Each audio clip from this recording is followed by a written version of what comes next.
doubters, doubters.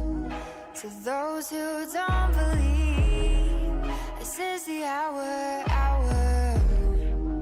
You'll see that we'll make ladders out of obstacles and stepping stones from roadblocks. Slip over the lines to say we won't cross. We'll trick canyons like they're nothing. They won't see us coming. Scale all of the walls.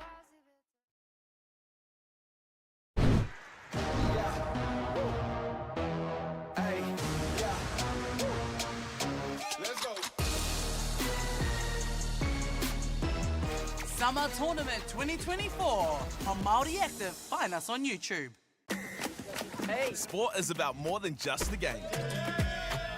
It's about going from teammates to best mates. It's the high fives and helping hands. It's learning when to back yourself or back your buddies. It's actually being excited to get out of bed early on a Saturday. Sport is about more than just the game. That's why Caltex is proud to help fuel school sports. Funding is a real challenge. We know that a lot of schools face that ongoing, and the reality is if you go to a lower decile school in New Zealand, you are less likely to be able to afford to participate in sport. Obviously, having come through it myself with kids and being one of those kids myself who played sport, I know how much it defined who I was. And now being able to go, I can't fix it all, but we can help and try and give to those people who are going through really tough times. Global warming is incredibly serious. We need to cut emissions, but we need to also absorb carbon out of the atmosphere. Growing trees is the only tool we have in the toolbox for taking carbon out of the atmosphere that we can do at scale. Pinus radiata takes carbon out of the atmosphere at about 5 to 10 times the rate of native planting. And so what New Zealand Carbon Farming are doing is planting the Pinus radiata to absorb the carbon, and then they're transitioning that forest into native forests so that we get the biodiversity benefit. Okay. Yes. Okay. Yeah. This isn't about long-distance calling, technology, or living overseas. Do I have one more bid? Thank you. We're going to go once. We're going twice. And we are sold to the Kiwi phone bidder from Manchester. It's about Bailey's finding buyers that others can't. This is an opportunity that we can't pass on.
Te motu whānui, nau mai hoki mai ki te rā Tuarua o tēnei o ngā whakataetai whakahirahira a ko te Kī-o-Rahi tēnā. Ko pokai hausho tōku ingoa, kei te whira tuatahi au I tēnei o ngā wā. Tino hikaka mo te rangi nei, tino hikaka ki te ngā tīma, a te harikoa hoki o ngā tīma, aha koa te makariri. A koe hoki ngā tīma e tū nei te whira tuatahi. A ko te tīma waiporoporo nei, ko te kura kaupapa Māori o kai kohe. Ngā mihi nui kia koutou. Ara koe hoki te tīma I te kahurangi, ko wai ko Rutherford tērā, Rutherford College, ko te kōtuku hoki. Koe nei te rauna tuatahi o tēnei rā Tuarua o te whakataetai nei. Au ke te āhua mataku hoki au, te ki te heaha ngā whakaputanga o nei o ngā kēmu. Ke te tino āwangawanga hoki ngā kai tākoro pēr, Ngari ko te mea nui ke konei mātou hara I te mea ke te tangi a rangi nui.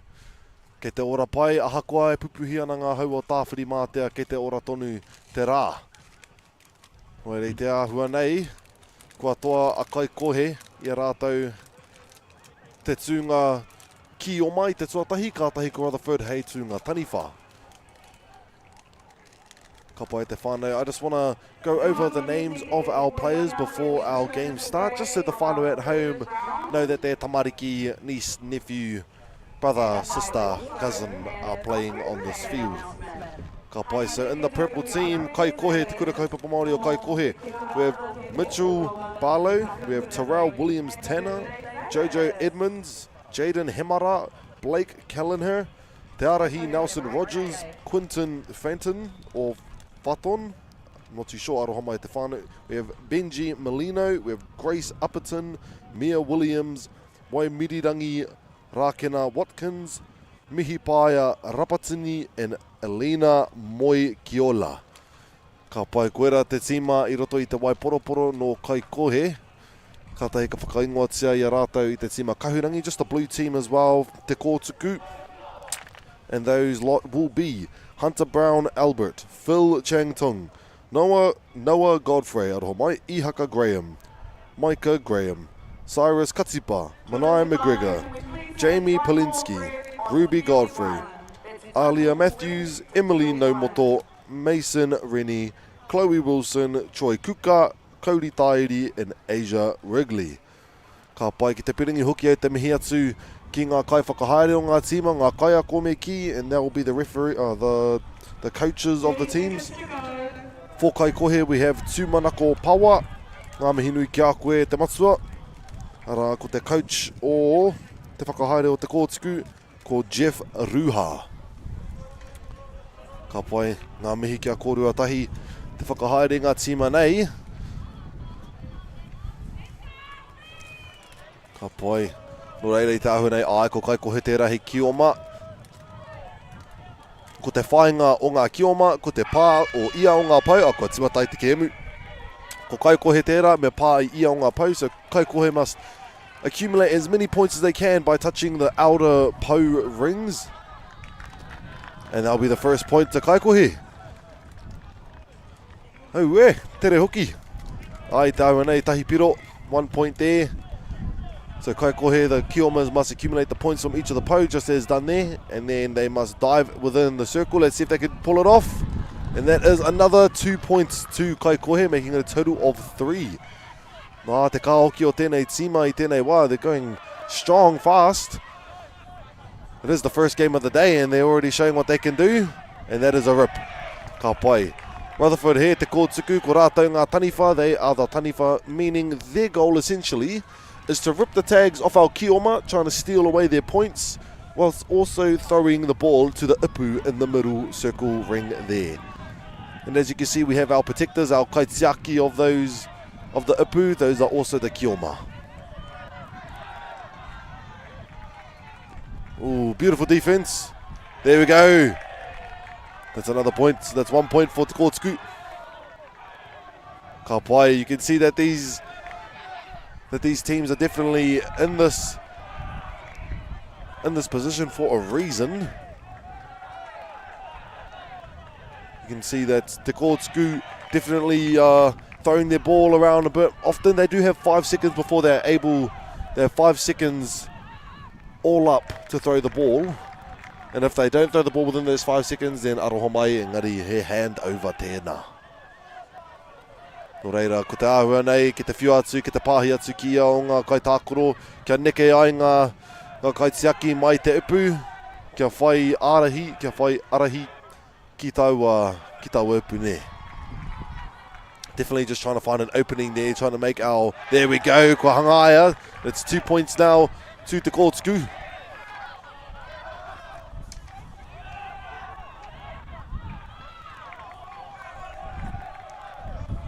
Definitely a lot of strength showing from these teams, showing why they're here today, why they're on this field in the top, I believe, 16 or 8. And it is a double rip. Double rip is an instant handover at Te whānau. Good sportsmanship handing over the tags, not just throwing them on the ground.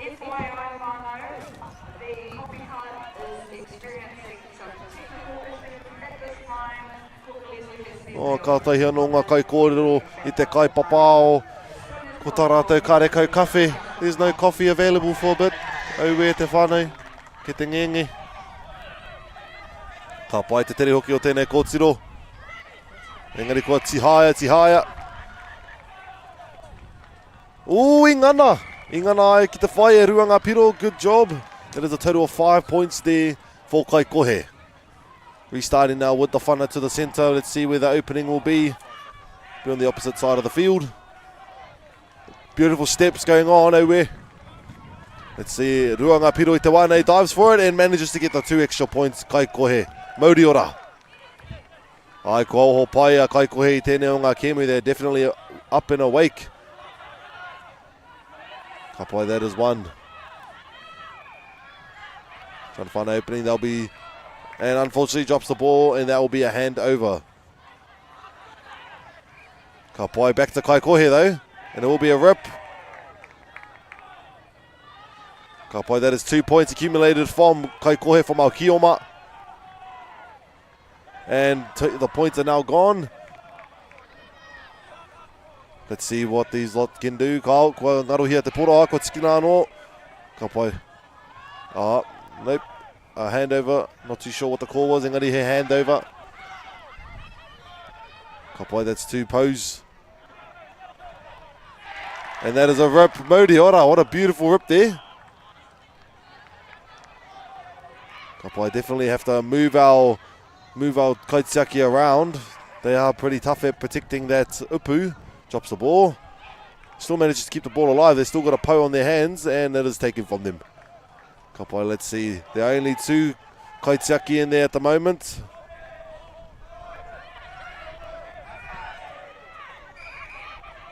And there was a handover call. Took too long to tow the ball there. There you go, 2 po. And the rip. Well done. What a beautiful rip. Beautiful dive executed as well. Engari ingana ia. Oh, where te tere hoki o taua o ngā wānanga. What a fast quarter that was. Keep forgetting that these games e 5 minutes noa ia o ngā wāhanga. Noa rea ia hoki o ngā wāhanga ka tini taha ngā tīma. So now we have Kaikohe as our taniwha. They'll be the throwers and the rippers. And then we also have te kōtuku here, and they'll be our po point gatherers and our protectors of the upu.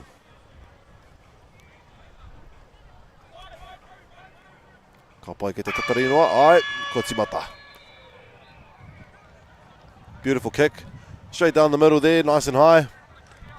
And there goes the first rip. Moriora. We've seen a lot of man-on-man defense this entire tournament. Some teams, such as Kotu, are capable of doing some zone plays. Definitely one of the most different type of kura that is. Zone is taking care of one part of the field yourself. Even if a player runs past you, you just stay on your location. Whether these kaitakoro here, you can tell that they're running with each of the players. You're not getting away from me. Ka pai, beautiful defense, Okatsia.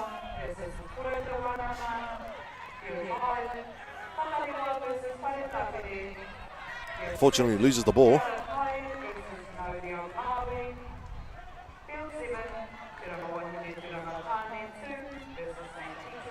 Oh, kai kua whai te pōro anō. There's only 3 people in there, so they're safe.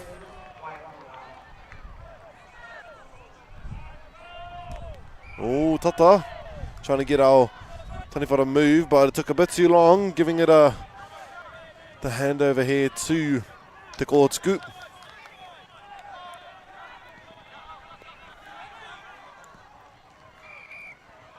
Now, the Kōtuku really need to start building up some points here in their Kioma position, being one of the best positions to accumulate a good amount of points at once.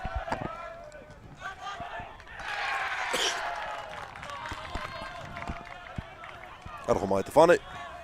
Ngari ko ngana e rātai te whai piro.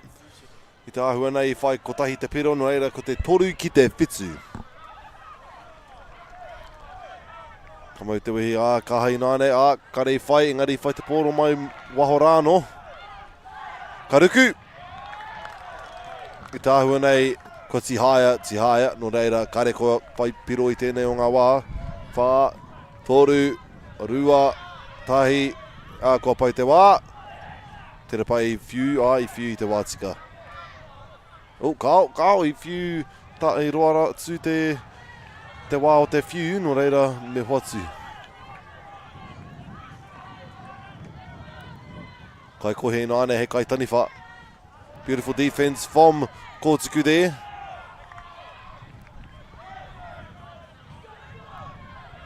Tahi te pau. I ngana. Te Kōtuku I whai ko tahi te piro, ina ane ko te whā ki te whitu.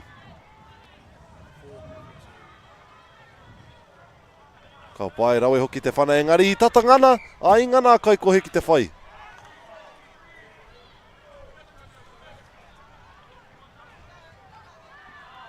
Auwe. Engari kua puta ki waho ina ane ko te pōro o kai kohe. Te kite ai he aha te rautaki e whai piro ana a kai kohe nei. Rua, tai. Ai te aua hoa hoki o te whai ngā piro mena e Tūranga kaitiaki I Wainganui.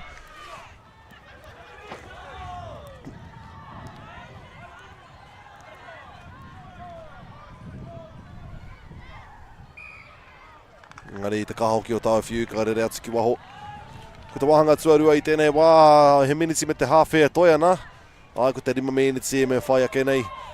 E whai ake moe nei o ngā wāhanga katoa 5 miniti noa. I te āhua nei he tere, engari mō ngā kaitākoro he āhua roa rawa e nei o ngā wā. Ki te omai ngā wā katoa, ki te hari ki wī ki wā. Whai piro ana ki tēnei o ngā wāhanga o te whirano reire, haha te take. E tino mākutu ana e nei o ngā kaitākoro de, te kaoki. Ai te ua ki te whai piro hei taniwha me ngā kaitiaki e toru. Engari, ko te mea kino nei o ngā kaitiaki e toru, te tae te whiu atu ki o kaitākoro hoa I waho atu o te whira.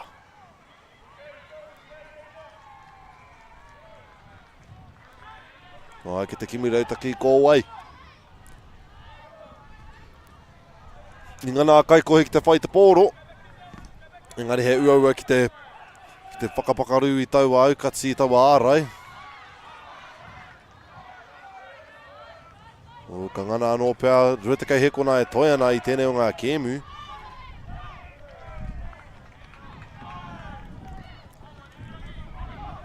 Ka pai akene pēr ka mutu ai tēnei o ngā wāhanga, te hawhe tuatahi, rua, tahi. Ai, koina te mutunga o tēnei o ngā wāhanga e te whānau. Ko tēnei te wāhanga tuatahi, te hawhe tuatahi. Ka tatari te tāhi miniti, 2 miniti rānei, ka tahi ka hoki mai. Ngā mihi nui.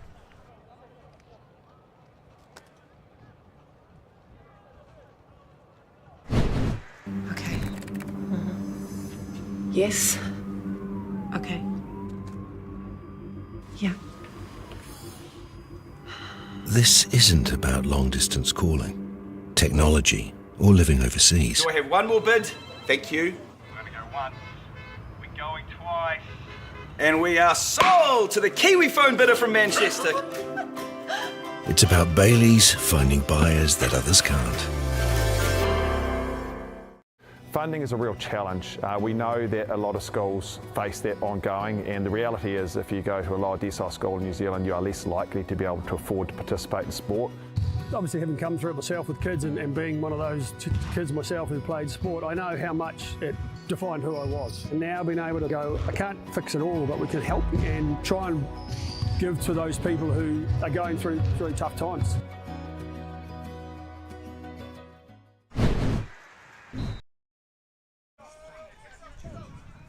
Nau mai hoki mai te whānau ki tēnei o ngā kēmu whakahirahira. Ko te wāhanga, te hawhe tuarua o tēnei o ngā kēmu. Ko kai kohe I te wai poroporo, ko furthermore, ko te kōtiki tērā I te kahurangi. Nau mai hoki mai te whānau, welcome back to field number 1.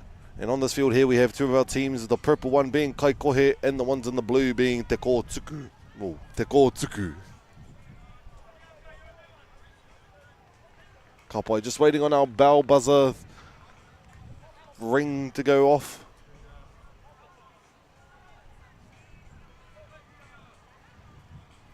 I te wā nei, ko te whetū kia kai kohe te wai poroporo, ko te whā kia rātau ko furthermore.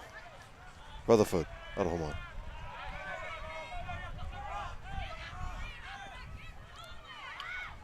Tihaia, tihaia, tihaia. E rua ngā kaitiaki ke Wainganui tēnei wā, ka ngana a Rutherford. Ko Tsuki engari. Ko ngana ngā kaitiaki, ka pai aukati ai te pōro.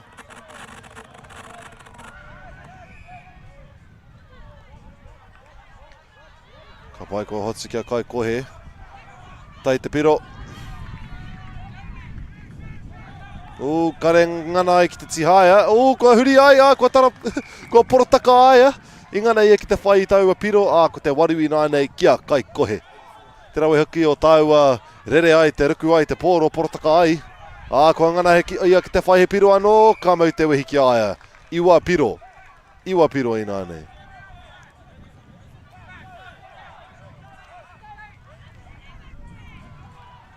Ka pai ko tihaia.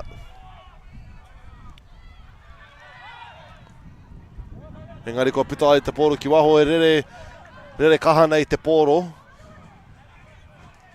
Comes off the leg. Really, let's see what our taniwha can do. We've got to get those kaitiaki moving around and about. You can't be just throwing it at them. Ka pai just snatches the ball away. See if they can manage. Almost intercepted there. Aue. E ruanga pau. Engari ko tihaia.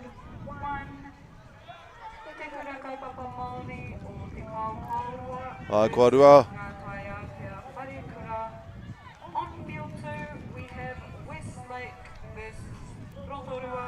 Ko rua ngā piro tonu e pupuri ana e kai kohe. Engari kua puta te pōro ki waho i nānei. Ko rātou ko tuku tērā. Hei kai whiu te pōro, hei taniwha. Let's see what they can come up with this time.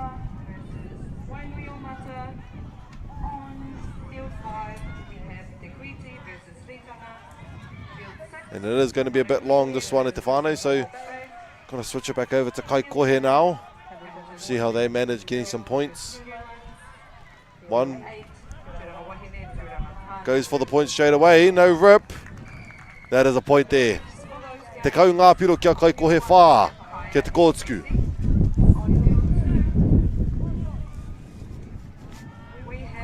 Au e te pupuhi kaha nei o tāwhiri mātea. Kino nei. Ka pai. Now it is Kai Kohe kicking the ball. Nice kick there, makes it just towards the centre. And there will be a rip, no point accumulated. Ka pai, let's see, that's 1 point. Going shaded for the dive. Ko ngana, te kaumatahi piro i nāne, 11 points to 4. Kai Kohe now building up the points that they can while still being in the Ki-o-Rahi position. Gets intercepted wonderfully, steps inside, that will be offside. Handover. Ka pai Kai Kohe nāne with the pōro. And that is 1 point. Let's see, he's going to dive in. Yes, indeed he is. Total of 12 points here for Kai Kohe. Trying to build up fast singular points at a time. That'll allow them to get a bit of a lead when they become the taniwha, which each team seem to be struggling a bit with our taniwha position. Let's see if they can build up another one. It's a bit of a tackle. You have to run around the players in this Kīmu Te Whānau. You're unable to run through players.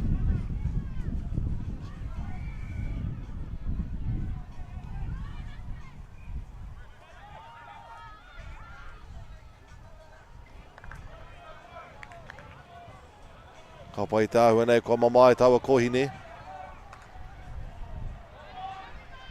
Ka pai rawe te aukati ai o te pōro.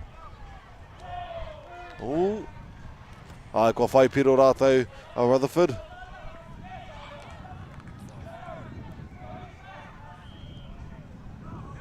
Ke te ngana te tāne nei. Engari tihaia. Te maoki o ngā kai tākoro I runga I aia. Needed to shut him out fast. Almost made the dive in there. Would he executed that beautifully. Beautiful defense, well done. Well done. Te kā hoki o ngā ukati. Te tiaki nai I te epu nei. Au e takiri e wale katoa au ki te wā, no. Koe nei te tere o tēnei o ngā kēmu te whānau. I tēnei o ngā wā ko te kaumārua kia Kai Kohe. Ara ko te rima. Kia te kōtuku. Ke te tini taha ina ane, so it will now be Kōtuku, the blue team, will now be Kī-o-Rahi. They'll be accumulating the points on the pou and protecting our ipu there, and our taniwha will be ripping their tags and throwing the ball. Time has been called, let's go. Ka pai kangana rātou ki te aha. Ka ruku pā. Ai, ngana. Koe ra ngā pointa. Me whai atu ia rātou a Rutherford te Kōtuku. It seems as though no point was made there, so we're just going to go back to 5. Bit of an offside play, I believe. Unfortunate for Rutherford, they really could have taken that point. Especially in this last quarter here, 7 points behind. They are really great at the defensive play. As soon as I say they're able to get themselves a point there, getting through 2 sets of legs. Beautiful catch. Tai te piro. Double rip, nope, it's carrying it on. Kapai, let's see what Kaikohe can come up with. Beautiful defense from Te Kōtuku.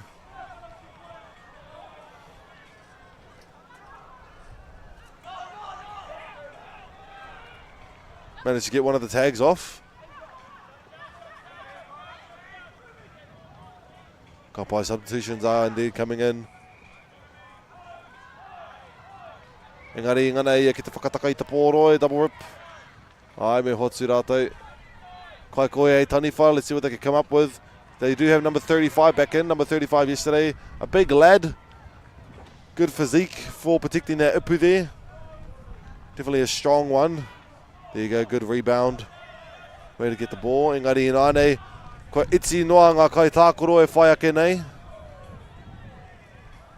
As soon as you have 3 kaitiaki there in the middle, you have less players to run around accumulating points on the outside. Where kare te tino mohio he aha te rautaki e whai ake nei e te whānau mō te Kōtuku. Engari ko rātou ko Kaikohe hei kaiwhiu te pōro. I feel like they've got the protecting down lock. It's halfway almost through our last quarter. Kaikohe is indeed winning.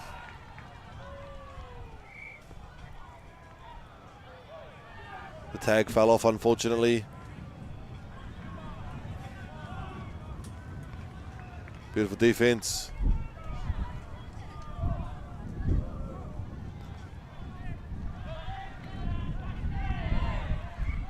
Oh, where te taia te kōrero I te mea ngana ana ki te mātaki. Trying to see what's going on here. Some good arcs, some good arches. Ngari, me hotu te bōru ki ngā taniwha. 3 kaisiaki. O tata, engari, ko tōna tāroa, ko tōna nui.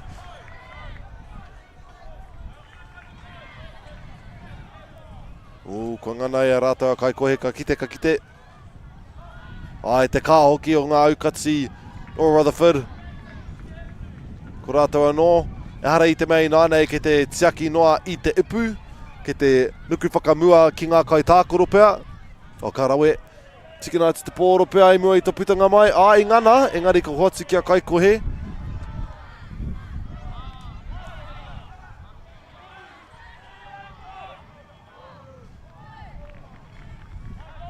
Ka pai, he kaitiaki kei muri I te kaiwhiu, kei taua atu taha, hei hopu pēr, o ka kite. I whai piro. Ai, koe ra te piro sua ono, so 6 now, ka pai. Ki te hea te rautaki o tēnei o ngā kai tākoro ka peke atu, engari ko tihaia.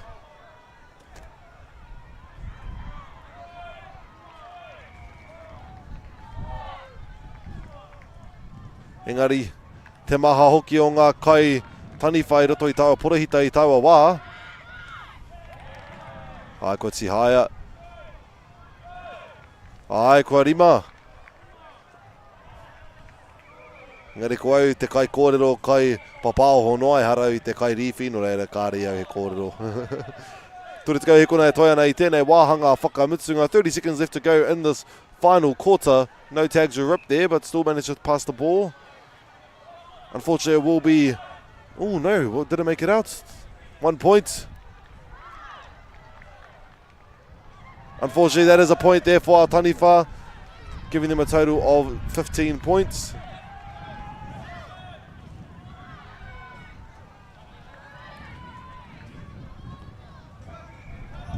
Ka pai akene pea ka mutu te kēmu a koina. Ka pai koutou ngā tīma e rua. Ka pai kai kohe, ka pai te kōtuku, rawe hoki o ngā kai tākoro I tēnei o ngā whirana matahi. We finish off the game with a total of 15 points to kai kohe and 6 to te kōtuku. What a beautiful game. It's definitely getting a bit more intense and a bit more strategic in these later games. Engari ka kite, ko pōkai hau short tēnei. Hei te kēmu e whai ake nei.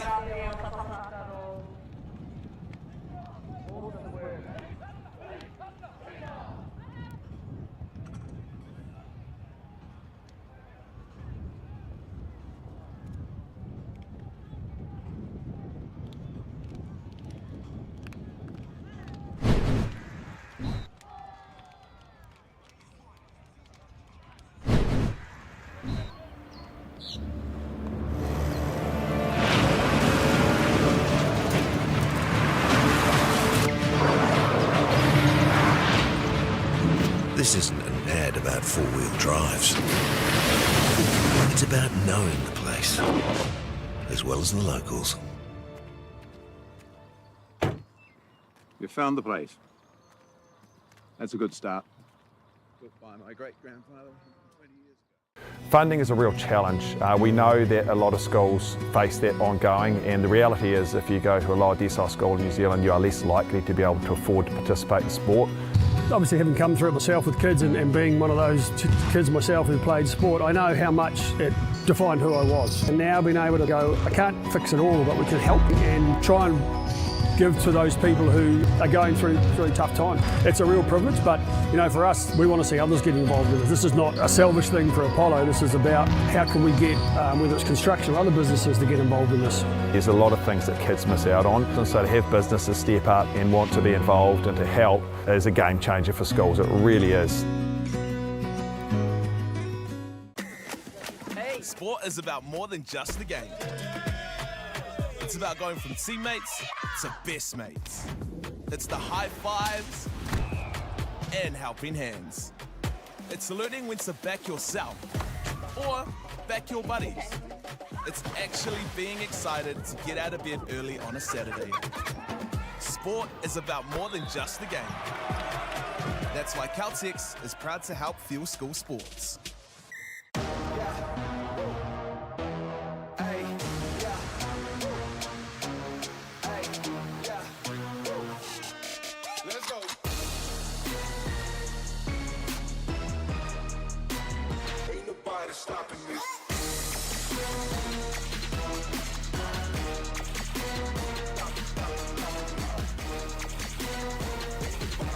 Summer Tournament 2024 on Māori Active. Find us on YouTube.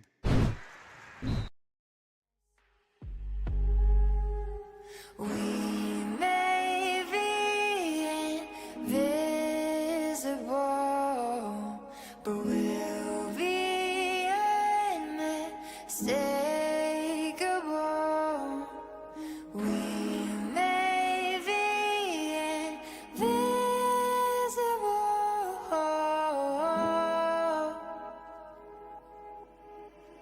They may be blind to me, just wait and see.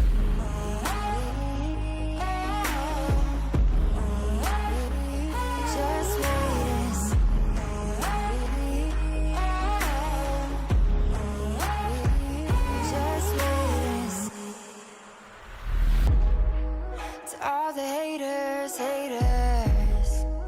those filled with jealousy, the naysayers, payers for defeat. But we'll make ladders out of obstacles and stepping stones from roadblocks. Skip over the lines that say we won't cross. We'll shake hands like they're nothing, they won't see us coming. Scale all of the walls they built to hold us.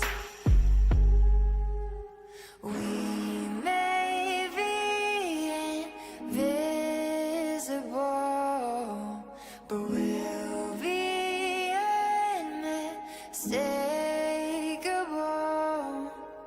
We may be invisible.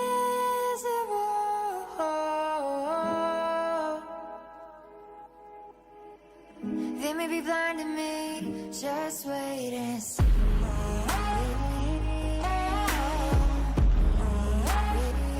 Just wait and see.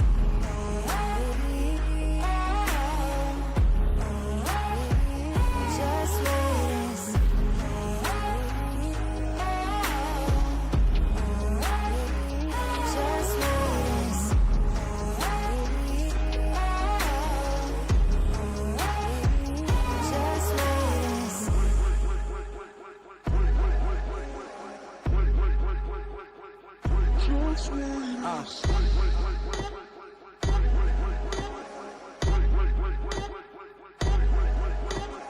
Last time I warned y'all, now this time I'm just sending shots. Thought that I was some yes man, about to show y'all that I'm really not. Me and mine was really on the bottom, now we way up at the tippy top. No bull, unless we talking flipping stocks. Don't mess around or you getting got. Can't see through it cause it's tinted out. Yeah, ooh, I'm on the way. Game time, who wanna play? I showed up just to ruin your day. Count my green till I'm blue in the face. I don't wanna talk, please give me my space. About to go ghost till I give me my rave. Flow too fast, can't keep with my pace. I'm a spaz on as soon as Quentin give me that bass. Boom, boom, boom, boom. One out of smoke like a chimney. It's my turn like I'm a Timmy. I pity y'all boys, think y'all big Mickey, y'all mini. I'm your favorite writer's writer. I'm on fire. I leave, everybody retire. My team the only people I admire. My empire, only second to Messiah. That's no boast. You don't wanna get too close. I explode with every single line I spoke. Remember when they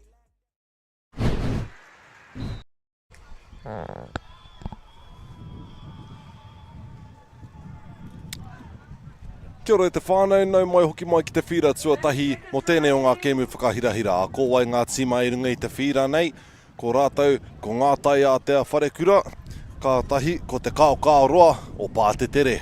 Away te whānau, it's definitely going to be an interesting game this one. Got my old high school whare kura, ngā tai a te whare kura. And then we also have te Kī-o-Rahi o Pātetere. They did a real good sense of play style yesterday in their games. So it's bound to be an interesting one, this one. Engari rā, I tēnei o ngā wā ka koro hia e pāna ki ngā kai tākoro. We'll just go over the players' names. Now all the games have begun around around the field now, but this team here is just taking their time. Engari rā, ka timata ake pēr, engari, yeah. We'll just go over our team player names in the meantime, just so the whānau at home know that their tamariki are playing. Ka pai, for ngā tai atea, they are in the orange and the black team. They're auwe, puku reo. Ngari ko rātou ko Tūranga Paranihi, ko Kōmai Winnikerei, ko Taonui Lewis, ko Kahu Darlington, ko Te Ao Matarahi Parahihi, o Mairo Samuels, ko Thomas, I te ahua nei ko Thomas Huriwaka, ko Te Rehua Renata. Ka tai ko ngā kōtiro hoki ko Kānea Lee Paul, ko Anue Hayes Tuaupiki, ko Māreirua, Hei Kura Wheki, ngā Wairo, Kai o Koroheke, Kaila Rose Rua, mai o hā ki te ao tohe, a rā ko ngā taua kārena. Ka pai, mai tāhua nei ko rātou ko ngā tai atea hei kai taniwha, a rā ko te Kī-o-Rahi hei Kioma.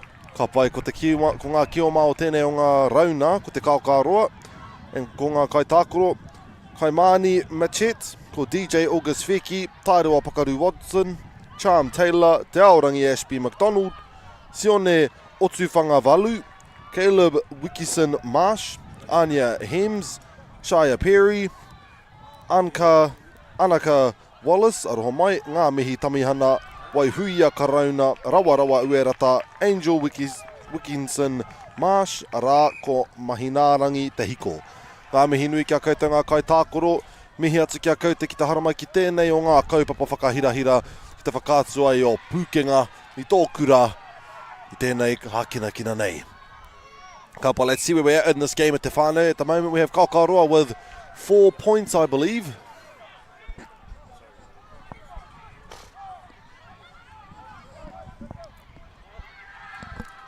Alright. Ai, whanga piro ki a te Kī-o-Rahi, hei kai kio mai tēnei wā. Ngari ko rātou, ko ngā tai atea, kāre anō kua whai piro, haven't found any points yet. Managed to keep the ball alive. Rips the tag though, must pass it towards the middle, just to find an easier pass, see who's free, see who's available. Good sportsmanship, ngā tai atea, giving back your tags once they're ripped, not just throwing them onto the ground, throwing them away. Ka pai. That is a rip.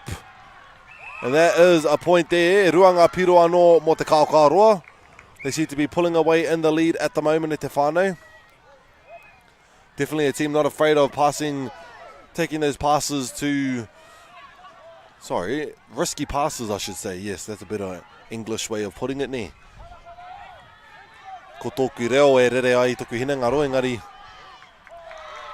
Ka pai he piro tērā mga tai atea, make that 1-5. Oh, it is 6 aroho mai. 6-5, 6-1, auwe. Ai te kā hoki o ngā aukati o rātou o te Kī-o-Rahi.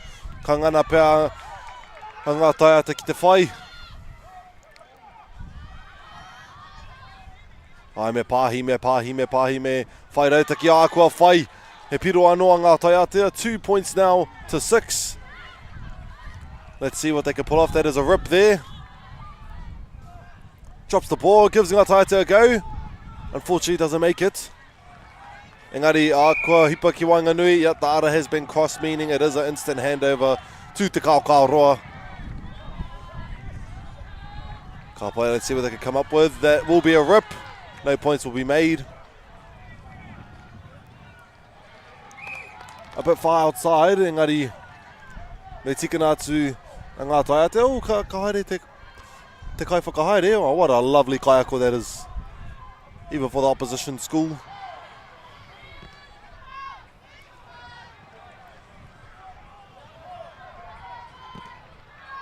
O e kaha rawa te aukati, te kaitiaki nei o ngā kōhine. O, kua whai! E toru piro e nāna, e toru whā ki te ono.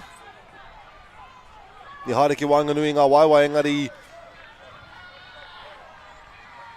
Ka paina ngā tai atea hoki te pōro. He ahua roa ngā pāhi engari I te wākua ngana e rātou e te Kī-o-Rahi. O, he kino. It's going to be a bit dangerous. Was that 4 players in the ipu, protecting the ipu? I thought it was a rule of 3. It seems as though there are new rules each and every day. Auwe, wara katoa mo ngā wāhanga anō. So we do have 5-minute quarters at the final. There'll be 4 quarters, a first half and a second half, of course. 5 minutes each. In each quarter, our teams will then be switching sides. So now ngā tai atea will have a chance to touch the pou and score in the middle, being our Kioma.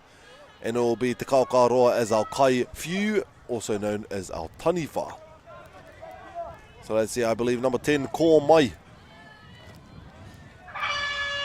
Koia rā te tahi aku teina ki te kura engari nānei, taruaki ia ki au. Pretty sad. Ka pai, tere hoki o tēnei tama. Kua whai ngā piro e whai te ahua nei, engari ke te kimi Huarahi kia uru pai nei, kua ngarohi ai ngā piro.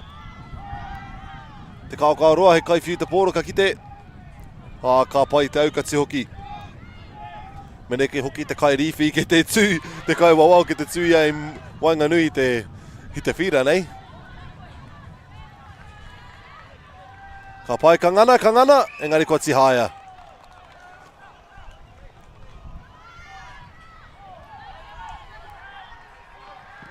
Ka pai rawe hoki te aukati. Beautiful defense is being displayed by ngā tai atea. No points have been made yet from our taniwha there in te Kī-o-Rahi. Anue Hayes. 2 points being accumulated. Let's see. Ai, ruanga piro mo ngā tai atea. I nāne ko te ono ki te ono. 6-6 now. Definitely showing why both of these teams are in this position in this game so far in this tournament. And there'll be another point here for ngā tai atea, giving the total of 7 points. Engari kua tihaia, ka rawe hoki koutou. Te Kī-o-Rahi.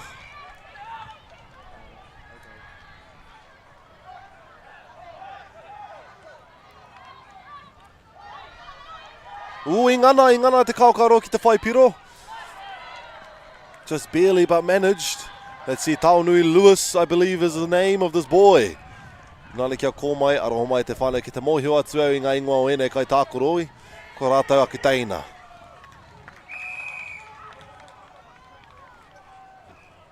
Kari whai piro, e handover, he ahua māka ai I ngā haki.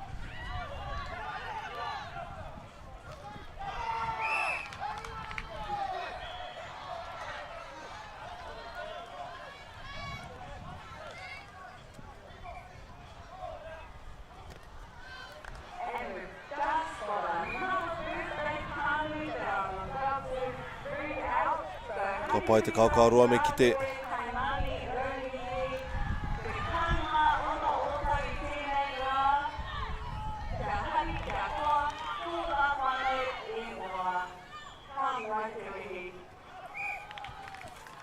I te ahua nei ki te ngana ia o ngā tima ki te whai ngā kaha o te aukati. Ai, Taunui Lewis kei mua i nai nei. Ai, kaha hoki o rātou.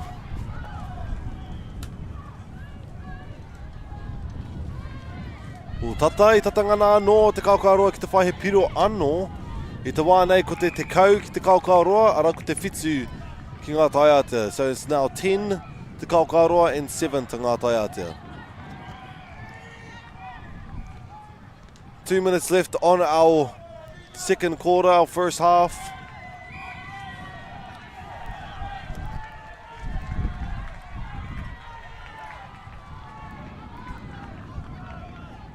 Rawe hoki o Tauwhāinga. Ooh, wai.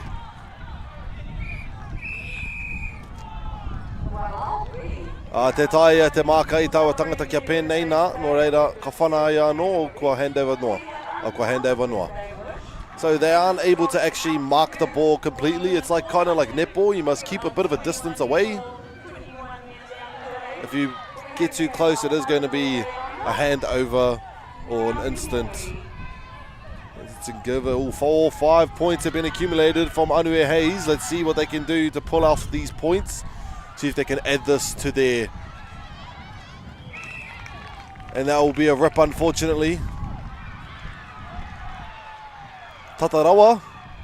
Rima ngā piro, if they got 5 points there, that would put them in the lead, a good lead. Ka pai, they are using the awhi technique, I believe, where you awhi your... Oh, engari kua whai piro ke. Te kaumatahi ka te Kī-o-Rahi tēnei wā, 11 points now to te Kī-o-Rahi.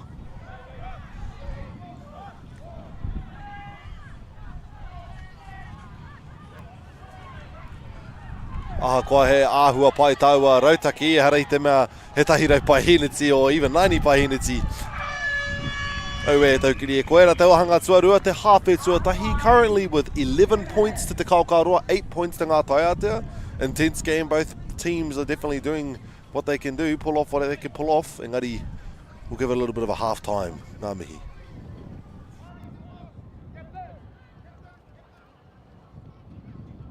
Want to catch a fuel bargain with Caltex and Supergold? Scan your Caltex app, Flybuys or Airpoints for 6 cents off per litre with Pumped. And show your Supergold card for an extra 2 cents off. Ah, feels good.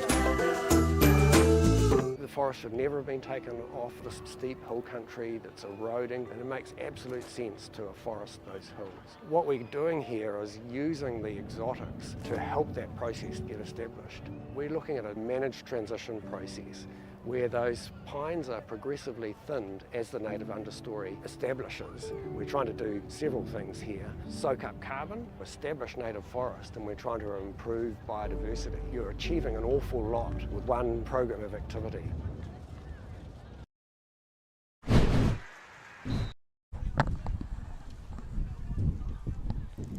Nau mai hoki mai ki te wāhanga Tuarua, te hāwhe Tuarua o tēnei kēmu. Ngā taia te wharekura I te ārini me te pango, te Kī-o-Rahi I te kikorangi, kauhurangi rānei, te hato kōrero, whatever. Ko te taiori te pēr. Ko ngā tai rua.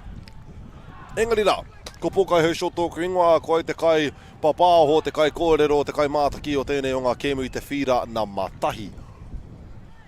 I tēnei o ngā wā ko te Kī-o-Rahi pāti tere tērā, hei ki oma. Noera hei te, ko tā rātai te whai pau, te whai piro, ara ko te tiaki hoki I taua upu. Ko tā rātai ko ngā taiatea, ko te tiakina, ko te tihaia I a rātau ngā haki o te Kī-o-Rahi. Ara te whai piro mai te view o te pōro ki te epu nei. E tākoro ana ngā tamariki I tēnei wā, engari ki te piringi au te tuku hoki ngā mihi ki a rātau. Ngā kai āwhina o tēnei o ngā whakataitai.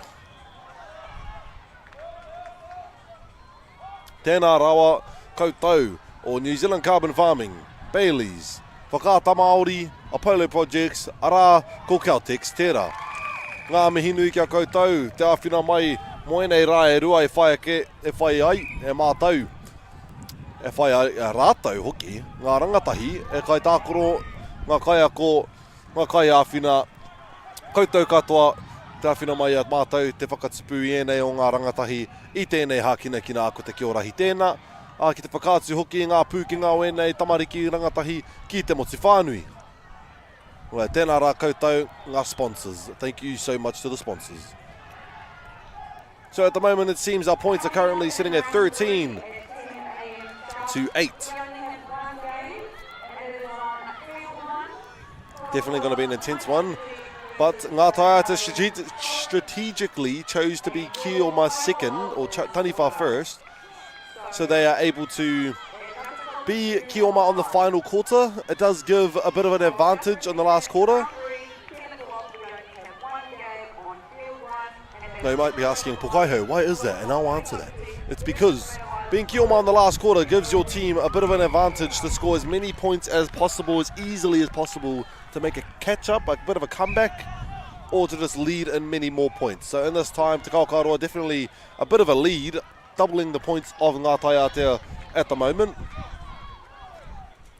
Taniwha position tend to be a bit of a hard one. There you go, Kī-o-Rahi pulling together as many points as they can before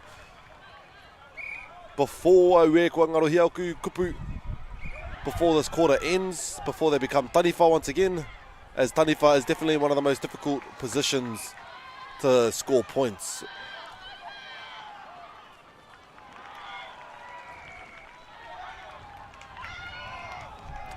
I tēnei wā, ki te ai pēr, he ua mā Ngā Taiata ki te whai tāngata, ki te whai haere i a rātou kai tākoro.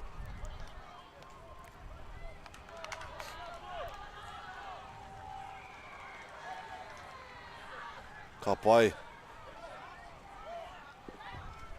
Si haia. Te tere hoki on te kaumā whā. Ko whaingia e ruanga piro. Si haia.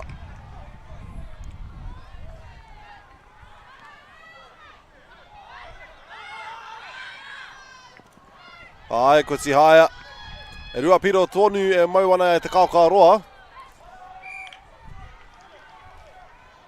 Nā Ngā Taiata te pōro i nāleka ki te mena e ngana ana rātou ki te whai piro mai tēnei. He ua te Taniwha i te wānei.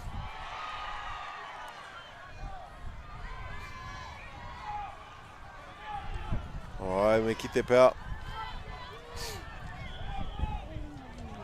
Ke te ora tonu te pōro, ai we.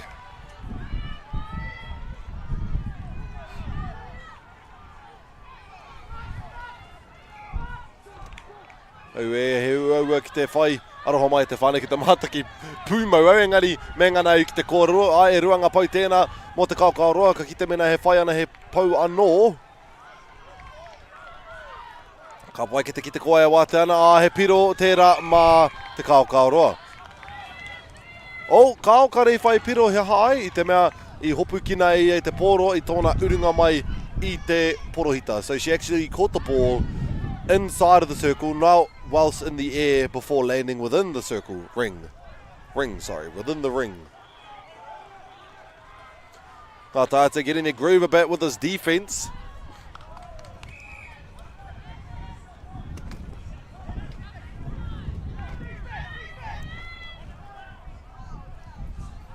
Tatangana. Not too sure why there's a bit of pushing and shoving on the field at Te Whānau. This isn't a physical sports when you...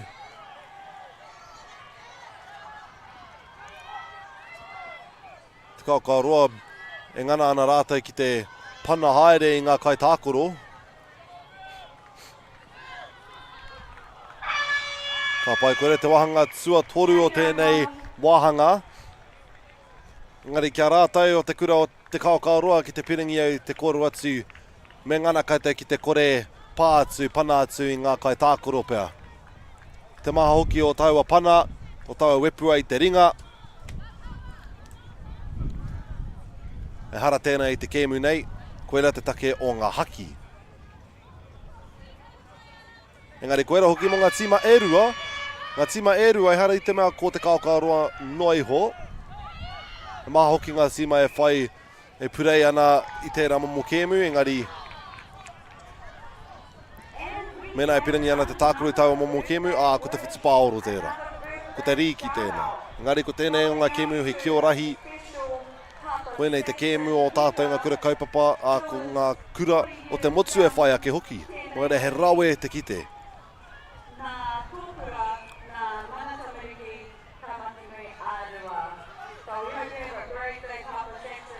Te tere hoki o tēnei poi, ngari ko Tihaia.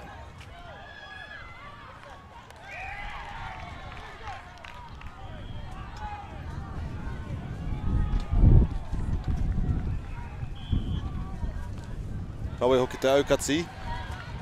Kua whai au I tuku kawhi e te whānau. Kei te ora pai au I te rānei ina anei. Mena ka timatau. Kau, kare he piro. Au e pupuhi ana ngā hau o tāwhiri mātea. Tānui. Ka ngana ia ki te whai piro, ka rawe ki aia te kaumatahi piro. Engari koenei te wahanga whakamutunga e hoa māno reira me whai a ngā tai atea I ngā piro e pitu. No reira me pāngia I ngā pau katoa. He pau anō tēnā, no reira, ono ngā piro e toi ana.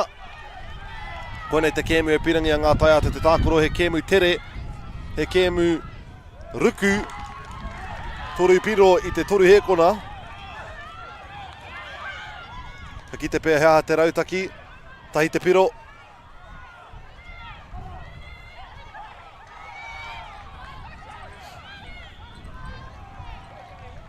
Ka pai tahi te piro a pipuri, ruanga piro a roho mai. E pipuri tonu e a rātau. I ngana. I huri, takahuri. Koera ngā poita e rua? E rua tahi rānei, e tahi. Tahi te piro kua pupuringia ngā tai atea. Karuku rātau, karuku. Ka pai kua, koenei te take e whai ake a ngā tai atea. This is the reason why ngā tai atea went for Taniwha first. Because as long as you get ki o my last, you are capable of scoring as many points as you can in the last quarter. Definitely a strategy worth thinking about for all the teams. Not just being Kioma first to accumulate as many points as possible. But hence you must have trust within your teammates, within your kaitākoro, within your coach. That is a point for te Kī-o-Rahi, giving them a total of 19 to 16 points.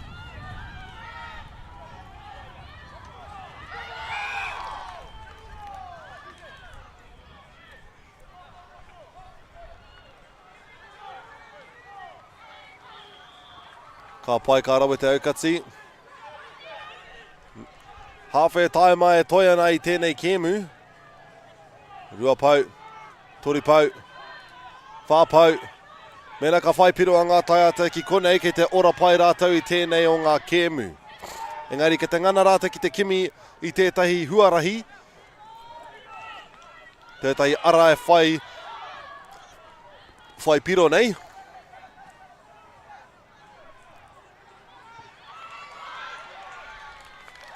I ngana, kua ngana e ngā tai ate ki te whai kia rima ngā piro. Rua te kaumā tahi ki te kaumā iwa. 2 points ahead now ngā tai ate is, 21 to 19. Where te whānau is getting intense with only a minute and a half left to go. That is a double rip, giving it to te Kī-o-Rahi. Mauri ora kia koutou. Beautiful double rip right there. Let's see if they can manage to get some more points as Taniwha. They will get shut out completely from ngā tai ate. Taunui with his speed, let's see what he can bring to the table.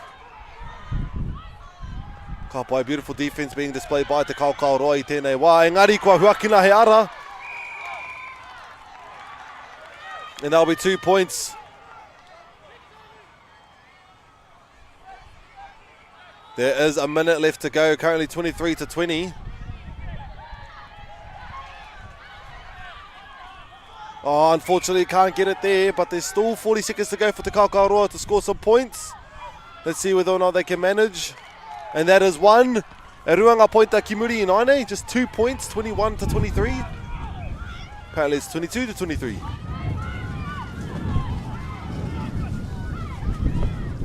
Almost. Te whānau. Just a 1 points difference in this game. Ara kua Mutsu hoki leaving ngā Taiate to 23 and Te Kī-o-Rahi to 22. Ue te whānau, that was an intense game. Ka pai kia koutou ngā Taiate, ka pai hoki koutou kia Te Kī-o-Rahi. What a beautiful display of sportsmanship, of just great athletical ability. Definitely some speedsters, some strong tall throwers. Ka pai kia koutou katoa. Total score 23 ngā Taiate, 22 Te Kī-o-Rahi. Pātetere, ngā mihi nui e te whānau.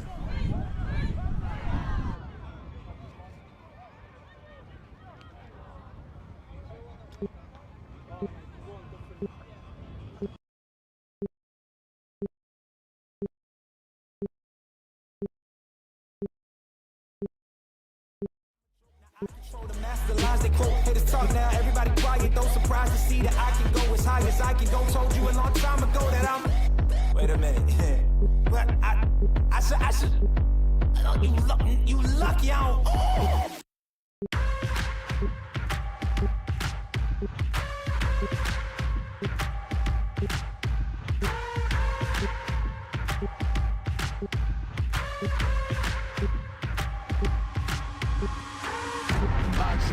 Boxes, I cannot fit in the boxes. Stop it, quitting was never an option. Exhausted, this passion is never exhausted. And you cannot stop it, nah, you cannot stop it. I had to switch up the flow, show you the way that it go. God is good, but his life is hard. But it gets better when you grind smart. I'm just really trying to leave a mark. We tired of being who they say we are. That's the baton, we gon' take it far. Always been real, we don't fake it all. Tired of 9 to 5, just make enough to survive. Only living on the weekends. You really thinking that's why I'm alive? Busting out the scenes, time to live my dreams. Do the things deep inside of me. This life it continues with fighting me, but I don't have quitting inside of me. I will not jump in these boxes they throwing me. Talking to God and there's so much he's showing me, shaping me, growing me, taking me sowing seeds. A growing tree, y'all get a load of me. Yeah, don't let them slow me. I get the bag like a grocery. I'm on my grind like I'm supposed to be, and I do not care if you notice me. The boxes, I cannot fit in the boxes. Stop it, quitting was never an option. Exhausted, this passion is never exhausted. And you cannot stop it, nah, you cannot stop it. This isn't a robbery, hands in the sky if you got a dream. Learn nothing was blocking me. I was the problem, the only one stopping me. I didn't like it, I had to refocus. Now I'm devoted, I know where I'm going. Controlling emotions, I'm owning the moment. In order to get it, see, you gotta want it. This type of flow make a living break. Confessions over these 808s. Don't sleep on the key, better stay away. I mean, for heaven's sake, I'ma be the best. Came from the endless, playing with the games, beating with the chest. Be beating on my chest, trying to get my rest. Watch me while I flex. Every win is a blessing, and every L is a lesson. So when I run into rejection, I know it's only redirection. I see the blessings right beside me. The chances of quitting are likely. I do it like I'm in my Nikes. Don't make excuses, they never excite me. Boxes, I cannot fit in the boxes. Stop it, quitting was never an option. Exhausted, this passion is never exhausted. And you cannot stop it, nah, you cannot stop it.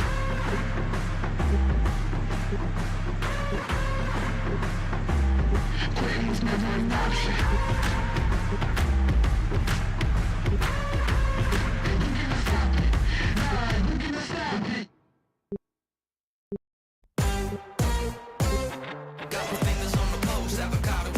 Leather seats, jet plane, always ready to go. Catch a suntan on the roof of the yacht. Penthouse elevator, take us up to the top. In my sweaty jacket, always bringing the magic. I got the top pulled down in my automatic. You know my everyday life may sound dramatic, but when you got it like this, gotta make it a habit.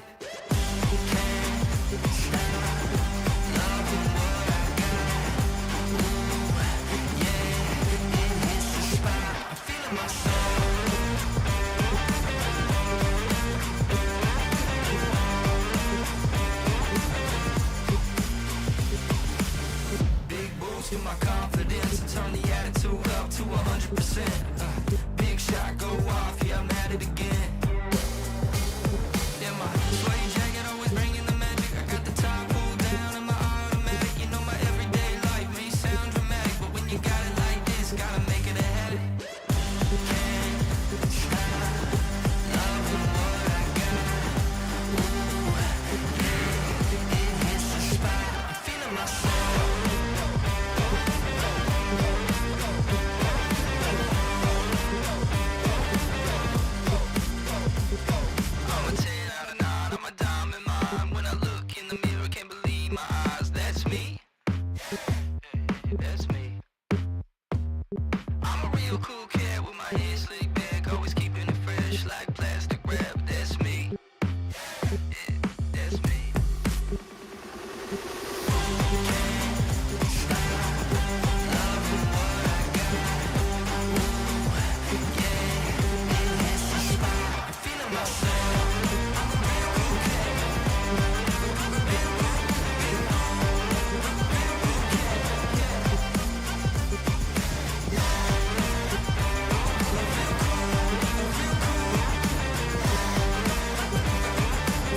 Tēnā rā tātou, e te motu whānui, nau mai hoki mai ki te whira, namatahi ko pōkai haushō tōku ingoa, he hoa tāku I tēnei wā, ko I hoki koe hine. Kia ora pōkai hau, ko rahi e tamatamā hau, no te Pātiki Tuarua.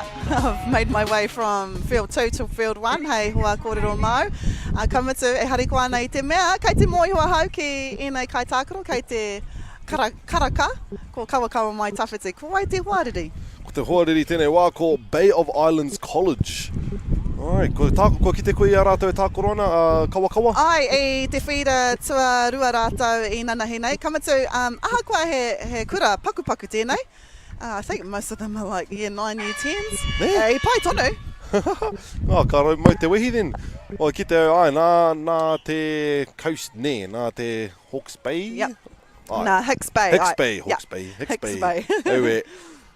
I think a population of about 300. Sheesh! Or not even that. He tima tā rā te ki konei, so they're saying something. They must be doing something good there. Ko te mea nui o te kura, he uru ki ngā momo whakataetai katoa. So their belief is, despite them being, you know, away from towns and all of that, they kaiko still try to get them included in everything. Yeah. Speaking of which, e rua ngā piro kua whakawhiwhia a kia rātou. What a way to start the match.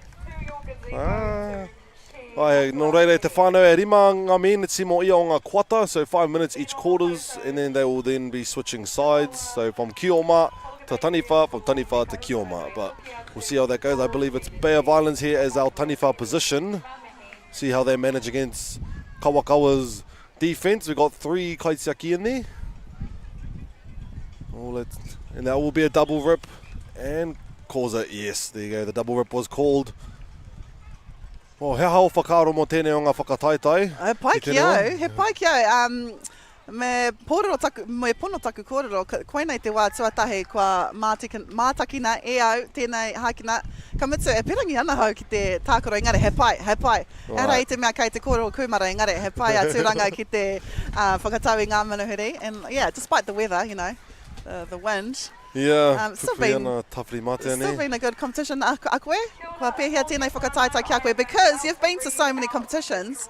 Your thoughts about this competition? Oh, he rawe, ko tēnei o ngā momo hākina kina, definitely so good. It is, of course, one of our hākina kina from our Māori kura, so having that shared like around the entire motu and whatnot, it's amazing. And just seeing different kura, not only kura kaupapa, but rather colleges and just kura high school in general coming to play this game, showing what they can do. It's definitely making the sport a lot bigger and a lot more serious. So it's so good seeing everyone. That's what I was seeing as well, that a lot of kura kaupapa kids that I know are kids of my mates, they've gone on to Rotorua Boys, they've gone to, you know, bigger schools. And kind of still playing the sport, which is awesome to see. And yeah, e mara mana ki te ngā momo kura. It is 2 to 4 at the moment. Kawa there, Kioma. Can she make it? Yes, she can. Mahine rangi, Tawhai here. One of our kaiwawa is saying, yep, she got it in. Te Rauhui Ngata is also one of the kaiwawa. No, te tairaiwhiti te tokorua nei. He kaiako, mahine rangi ki te kura o Horai te wānanga ko te rauhui ki Uawa, Tolaga Bay. Wow, rawe mai ki te mōhio I ngā ingoa mea, kare te whaku mōhio no reira. I'm like, ka whai, she got it, kare te mōhio aroho mai ki a rātou. They're trying to give a mihi to the kaiwawao that a mātaki, just aroho mai he te whānei. No, he waimare e nōku e mōhio ana hau ki te tokorua rā. Really good teachers within their own kura and also really good kaiwawao as well. Kei hea mātou tēnei wā, ko te whā kia kawakawa, ana ko te rua kia Bay of Islands. Ai, haratuku tēnā ki taua kura, kawakawa mai tawhiti. Engari I mua I te hangai o te koru o te kura. Ai, he kura tāhua. Ai. Kare kore, kei Hicks Bay rātou, e mātakitaki ana, e umere ana ki te pāka whakāta. Engari, ka pa poho kereru te kura rā I runga I te mōhio. Kei runga rātou I tēnei wā, engari ko te hauwhā tuatahi noi ho tēnei. Ko ngana kia toru ngā piro mō kawakawa, ai te ahua nei me tini ngā piro, so ko te rima kia kawakawa, ara ko te whā kia Bay of Islands, so that is 5 to kawakawa and 4 to, No, te ahua nei, te rongo, te graphics. I think our graphics person is listening to our commentary, changed it straight away. So it's only 1 point in between two of these teams. O kāre ia, karuku, engari kua ngana ia ki te tāhai, Bay of Islands. Ai mātaki au tētai o rātou kēmu ina nahi. I managed to watch one of their games. And, bit of a call of a referees. You managed to watch Bay of Islands? Yeah, I managed to watch Bay of Islands yesterday, and yeah, they definitely were a strong team, definitely some strong taniwha throwers. As you can see, we have two of the big boys there in the middle. Definitely big physically, and strong throwers, as well as the kohine on the opposite side. She does have a bit of an arm on her.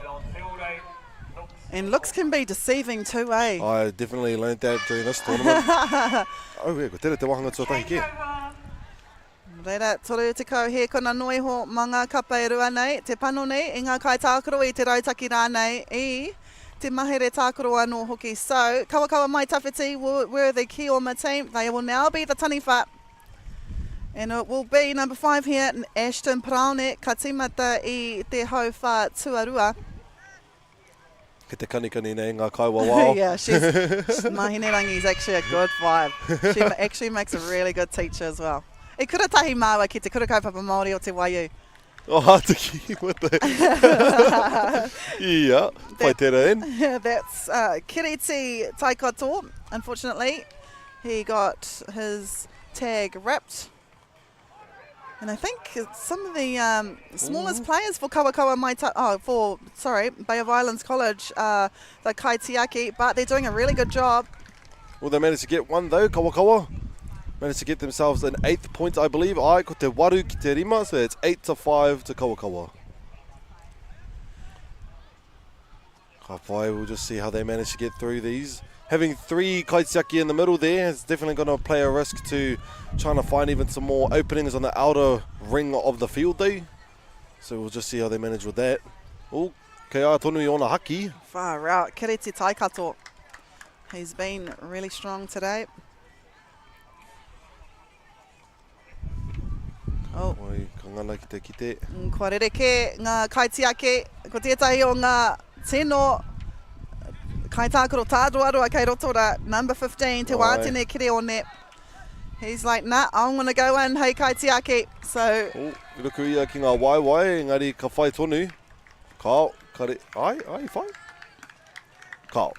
Well, tētā koe te ruku ai ki te tangata, you're not actually unable to run to a person, you have to avoid them. Okay. Yeah, so as much as it might be cool to dive under someone to get that point, unfortunately you're not able to dive physically towards a player, you have to avoid them. That's good to know. And say, you know, being a referee, you've got to know every single rule. So, me mehin ki ngā kaiwa wao katoa kua tau mai ki konei. We've had 36 kaiwa wao. Every kura has to have their own kaiwa wao. Hei whakaki I te whāruarua. Would you know enough rules to be a kaiwa wao yourself? I would say yes, but I would say that I'll be too busy watching just the players instead of like the rules itself. And buzzing. Yeah, I'll be like, oh, and then, oh wait, there's 5 taniwha in there? Oh, I didn't see that, sorry. So that's what would happen for me, honestly. But yeah, I would say that I have a great understanding of this game and the kēmu itself, but definitely not enough to do what these kaiwa wao are doing. Yeah, you've got to be, you know, you've got to actually pay focus. Meanwhile, number 9 there, Kiriti Taikato, we've said his name a few times already this game, and it's only the second quarter. He's done really well for his team, and they are behind 8-10. Kawa still leading. And there we go, our graphic. Just heard. So that's 2 more points for Bay of Islands, making it a total of 10-10, tying it now. I see how this girl manages. Oh, it gets ripped. Ripped there by number 6, Arohaiha Edwards. Whoa, that was a strong throw there by Koingatai Te Pūrei. Beautiful block. Man. No way. It was a hard throw too by Eruera Sadlia. Number 6 there from Kawakawa Arohaiha. She's doing a lot of mahi. Yeah, despite her size. Yes. She's definitely showing, oh, nah, I got this. Yeah. You know, usually you see the smaller kai tākaro give it to the boys, but no, she's doing it herself. Good on her. Showing that mana wahine, mana kahane, koia rā. O kangana pia. Wow. Oh, koti haya. Oh, Beautiful wow. rip at the last second. Well done. That was Kī-o-Rahi te pūrei. We just have just over a minute, or just a minute left in this second quarter. Second quarter. Oh, it. Oh boy. Oh, te kāhoki o ngā aukati. 3 players down for the ball. You can definitely see the determination of each of the kaitākoro here. And that is a point for Kawakawa, making it a total of 13 points to 10. Kī-o-Rahi te pūrei there. And because Kawakawa mai tawhiti, no te tai rāwhiti. They've got a few supporters here. Meanwhile, Bay of Islands College is a little bit far away. They've still got their team here though. Managed to get a bit of a point there, giving it to 11 to 13. So 13 to Kawakawa and 11 to Bay of Islands. Who drops the ball there, unfortunately. There'll be an instant handover to Altaniwha from Kawakawa. And they'll be out of bounds, giving it back to Bay of Islands, unfortunately. Number 15, hea tōna ingoa aroha mai, number 15 from Bay of Islands. Ko te wātene kiri on there. Te wātene, I was about to just compliment him from his kaitiaki skills, engari i nānei ka puta ka tini taha. It will be a half time right now. We'll just give our players a bit of a break there, just a 1 minute break, so ake ne pēr. E hari kuana Kawakawa mai tawhiti though, they're all shaking hands with their teammates. E whakakipa ana ia rātou anō.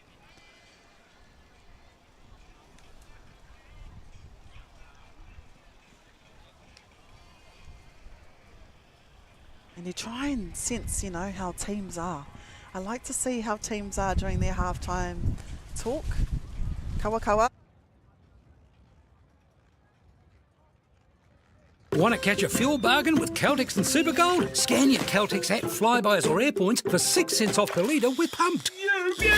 And show your Supergold card for an extra 2 cents off. Ah, feels good.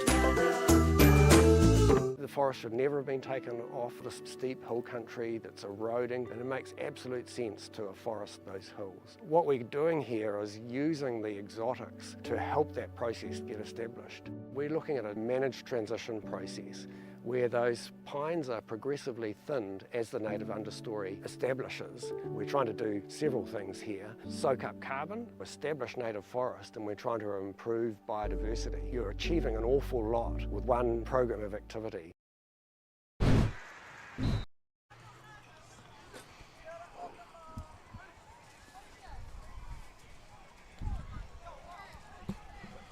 Ka pai tēnā rā tātou te whānau, nau mai hoki mai ki te hawhe tuarua o tēnei o ngā kēmu whakahirahira i te whira namatahi a ko Kawakawa mai tawhiti kia Bay of Islands. Noi te ki korati koe he pai ki te ngā kanohi mene o Kawakawa? Ai, e hari kuana i tēnei wā. Nā runga i te mōhio e arahi ana rātau mga tatau e rua, that is Kī-o-Rahi te pūrei that has kicked us off for their second half. Ko ora te pōro, engari... ai ko ora. Oh. Ka mau te wehi. And that was, he's famous on TikTok, number 8, Tiki Tapu Taiapa. Amazing skills for poi. Amazing poi. Oh, way better than me too. Mind you, I'm not even a pro. Ngare koia rā te pro me ki o te poi i pai rawa tērā, ka mai te wiki kia. Not only good at poi, also good at Kī-o-Rahi. Got to definitely show his skills on the field this game. Nei, poi hoki tērā with that number tahi pēr ting. Ai, e mana mihi ana. I don't think you guys saw that, but he gave a good, mana wave. Amo haere te pūru ngātai must be a relation to Kaui. He ngātai hoki, O te kāhoki o tau whiu, engari he kāhoki te aukati o aua kaitiaki. O ka kite he hanga pukinga, o kua tihai, engari kua ngana ki te whai tētahi pau. O e ahua rahi te teitei te pāhira. Engari, ko te mea heiti ake nei kaitākuro, they are going to be faster. Definitely going to be a lot more agile. Oh, beautiful defense. That was. You'll see that that's definitely one of the ultimate defensive mechanism or tactics, Miki. They're getting on the one knee facing the side, just opening the body up fully as a complete wall, or maybe using the normal just then. And also, it's easier to get up. You wouldn't want to go on all fours Right. because it's harder to get up. And some of them, they really plant their knee into the ground. Sometimes walking away with red knees. Right. They don't even care about it. They just care about winning. Oh, here we go. Kite, ai, ara koeira. Koeira taku kōrero, aha koa te etsi. Hea ua ki te pā, he ua ki te tihai. He paunamu. Aha koa etsi, he paunamu. Ai. Ka ki te kangana, ka ao, ka puta ki waho, a ko kawa tērā e whaingia i te pōro. Let's see. Definitely been interesting games on this day. I've had 2 of my games and they were really close, and then just at the end we see our teams, whoever's Ki-o-Ma last really, just seeing them pop off at the end, trying to get as many points as they can. We also saw that on field 2, the last 2 games that we've had this morning. The team that was Ki-o-Ma in the final quarter, they have 3 kaitiaki off the tipu. So yeah, strategies, eh? You would want to win the toss. Do they have a toss at the start? At the toss they get a toss, and then Ngā Taiata had shown that they always choose Taniwha first, just so they're always Ki-o-Ma last. Yeah. And that will just give them the chance to score as many points as they can on the last quarter, and I'm like, oh wow, that's actually pretty smart. Yeah, it is. Because Taniwha's definitely gotten harder over the years. Oh, he piro tēnā, giving it 14 to 14 to 16, is it? Wow. 15 to 16. Is it 15 all? I think. Oh, 15 all. Oh, ea, kei heo ke mōhiti. Kei te pai. Ka ori te ngata tau I tēnei wā e Huama. We have a tied game, Bay of Islands. They've come back. I think it was a 2-point deficit. O kangana kawa engari. Te ahua nei, ai. 1 point e ai kia Mahinerangi tāwhai. Te kaiwa wao. Ai, koera te rautaki e whaingia e au. Jumping towards the kaitiaki. Instead of jumping around them, just jump towards them. They have to move, or else you're going to land on them. Yes. Koera taku rautaki tōku wai kurai nana. I'll run straight towards the ipu as close as I can. Instead of trying to avoid our players, I'll jump towards them. That's the way. And because you're, he tāruarua koe, so were you this height at school? Oh, you're lucky. You're one of these lucky players that are tall. You could have just, popped it over. Ai, te take, ki te tino piringa I te tākuru tēnei hakina kina, e hanga pau e toru. Yeah, that's why I miss this sport. Definitely a favourite of mine. Oh, tata, engari, ko taka te pōro. Just a 1-point lead Kawa has. It is the 3rd quarter. And they're lucky because we've been talking about how teams will want to be Ki-o-Ma in the final quarter in court. Kawa mai tawhiti tērā. They're making use of their Ki-o-Ma. That's the thing nowadays. I believe when I first started playing this hakina, you could only have 2 kaitiaki protecting the ipu. So it was a lot easier, I would say, to be Taniwha compared to what it is nowadays. O koe te wahanga tua toru ke. Ue ko te wahanga whakamutunga, and there'll be Bay of Islands as Ki-o-Ma. They would want to get as many points as they can this time. They definitely want to. Yep, so kawa keeping that deficit, but only by 1 this time. Which means I hoki mai a Bay of Islands. Mā te kotahi piro, and they were the Taniwha team as well. Oh, this is going to be an interesting hauwha whakamutunga. It will either be relying on Kawa's strong defence, or we'll have to just see Bay of Islands try to make the best comeback they can. Well, actually, just a 1-point comeback, actually. Ka pai ki te tatari noa mō te pere, and then all the games will start. How many games you got going on this feeder, actually? Not 2, 1, 2, 3? I think e wāte ana in there. E te nuinga o ngā feed up. Ai, te au nei ai. Ngari he rawe te kite ngā kura maha I tēnei o ngā kaupapa whakahirahira. Tore te kaima ono ngā kapa kei konei, e maharana koe hianga, toko hianga kura, I a koe te kura? I tēnei whakatautai? Tērā pā, ai tata ki te ruatekau mā waru pā, ruatekau mā ono ki te ruatekau mā waru, te tai. E pai e piki ana, aha kua, Nara mā te nui o ngā kapa, ko te mea nui e piki tonu ana. Ai, I taku kuraina noa I whai Rātou kia toru ngā whira I te wā orite. Noera I nāi nei e hea. Tata ki te ono whitu. E ono? Kia nei? Yeah, noera kua whakarei te rua. Wow. Pai tērā. Ai, kua nui haere tēnei o ngā hākinakina. Usually changeover is only 30 seconds long. Kare au te mōhia, hea I tamo ai. Te hauwha tuawha. Kau I whakaro I te koro e pāna ki te pere. Engari ko ngā kai maha ki te haramai. Engari he rawa atu tērā ki te haria mai rātou I ngā kai, mo ngā kai tākoro, ko Tūranga Health tērā. E āwhina mai I ngā rangatahi, I ngā kai ako, I ngā kai tākoro, ngā kai wawā hoki, kia mātou. Yeah, mātou no hoki. Yep, we're very fortunate to be sponsored by Tūranga Health, not being biased. But they're one of the sponsors you want. Ai, tautoko they sponsor a lot of kaupapa here in Tūranga Nui Aki and they always look after people. So, yeah, awesome to have them as well as Sports Gisborne. They're also one of the sponsors here. And kei te whāngaia, ngā tamariki e rātou, mo te kore utu.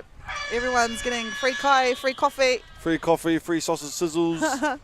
Ngā tamariki e whai ngāhi karimi, I wish I was a tamariki now. No. Why dive through that au e tau kiri e? He whai piro? Ai. He whai hoki ngā piro, and that was just a one. Believe that is a tied game now, was it? Yep.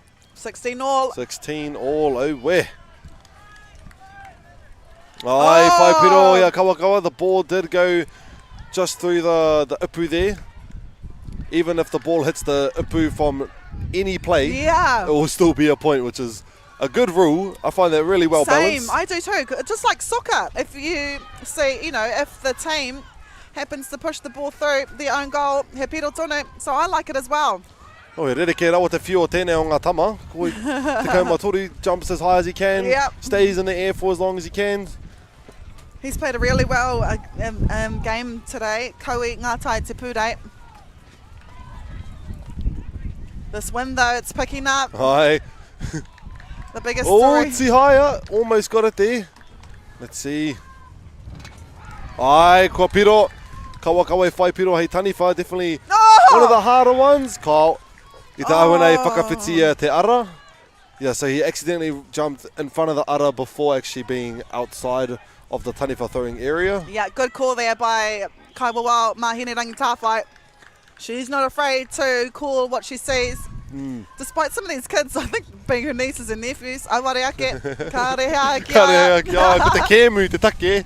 I was actually in line with her getting a coffee. And she said, oh yeah, it's going to be hard, but I've got to do my job. Nā, koera te mea nui, ne, hara I te mea he biased. Engari, he pēhea all biasness mō ngā tima, moi tima I Kuraina. Hey, kura, hey, kinoa hau. Nā, tautoko koe tērā mō ngā tai atea e. Oh yes, good job, yes, you guys are doing so well. Oh, me taua atu kura, me taua atu, aroha mai. It's hard to be, ringo I te tai apa. Waimari ana tātou. Ko tātou a ngai Māori, he kaha, mō tātou katoa te pera, so no one gets feelings, Yeah. Ka whai ka ki te tai te pau. Kia rua. 19 all at the moment. O ka ngana ia ki te whai te poro tonu. Let's see, oh. Ki te kimi ai he tangata wāte ai. Oh, well done. Ai, Bay of Islands in ai kei mua I te hea tērā rua te kaumatahi rānei, rua te kaumatahi pēr. Yeah, rua ngā piro I whakawhiwhia ki aia. Ara, hawhe te wā noa e toi ana. Rua meneti. Au e. Whoa. Oh, te... Ai, whai piro. Oh! Koe rā no! Wow! Koe rā no! He He's torenga on piro! fire! Au e, ko te rua te kauma rua I te wānei. Kia kawa. O, kau kare I pātu. Ai, kia rātou ngā pukenga taniwha. Koe. Ai, engari kua puta ki waho, engari kei mua tonu rātou. Whoa, this is a good game. Ai. Whakaro noi, taniwha's going to be a bit hard. Yeah. It's going to be hard to come back. But nah, I whakatu rātou, taniwha isn't that hard. Bay of Islands though, doing really well. Hoatu ki te kaitiaki, te wātene kiri on it, kei Wainganui. Did they get it? Yes, they did. 2 points. Just a 1 point ahead now. Bear Violence is with only a minute or so left to spare in this last quarter. Oh yeah, it's definitely intense right now. And the thing is, our kaitākaro don't know how long they have left in the game. Aye. So it's not like, netball or rugby, you can look up to your stadium or to your clock and see how long you've got. So they try and play as well and as fast and as strong for as long as they can. Hā te tikanga o tērā whakatau. Oh, no reira. Kotana, she actually had her foot inside of the ring before actually catching the ball. Okay. So all those points that were gained had been lost with only 30 seconds left to go in this last. Oh, it touched there we it. go, touched it, 23-23. Oh, yeah. Oh, no. Kua Matu, what do we do? What do we do? This is the first tie I've seen in this tournament, actually. Right, this is the first tie I've seen in my life. What happens? Is it sudden death or something? It's got to see what exactly they put together. I believe one of the teams did, back in my day, I'm not that old, back in my day we did throwing it at the ipu. Each of the 5 players get a chance to throw at the ipu, and the most people to actually hit the ipu, that team wins. Okay, no te hia wāhi o te porowhita nei, so from whereabouts? It could be anywhere within the porowhita. Okay. And so but it seems as though they just end the game. Oh yes, it is. Okay. Well, engari, I toa ngā tima e rua. Yay! Ai, ka pai kia koutou, kia korua tai ngā tima. Well, it was 23-23 ki ngā tima e rua. Beautiful game. Yeah. Beautiful game to watch. Man, that was an awesome game. Ka pai koe nei te kemu o te whira tuatahi. Ko pokai hau sho tēnei, ako. Rahia tamatima tēnei. Ka pai ngā mihi nui kia koutou.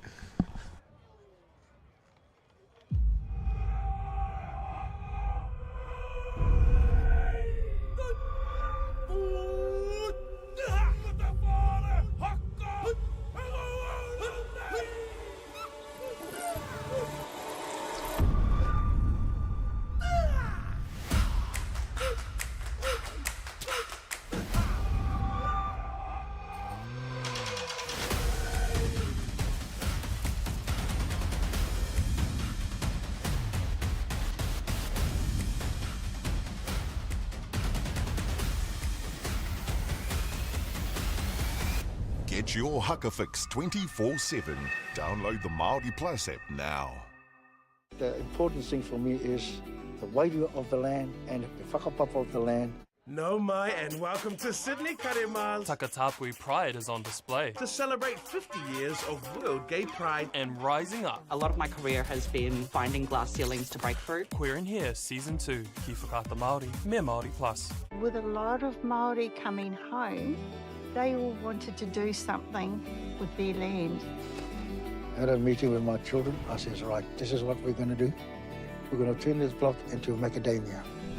The important thing for me is the wairu of the land, the whakapapa of the land. Look after your land, and who better to look after the land than yourselves? Homeland and Sea, Ki Whakaata Māori, me Māori Plus.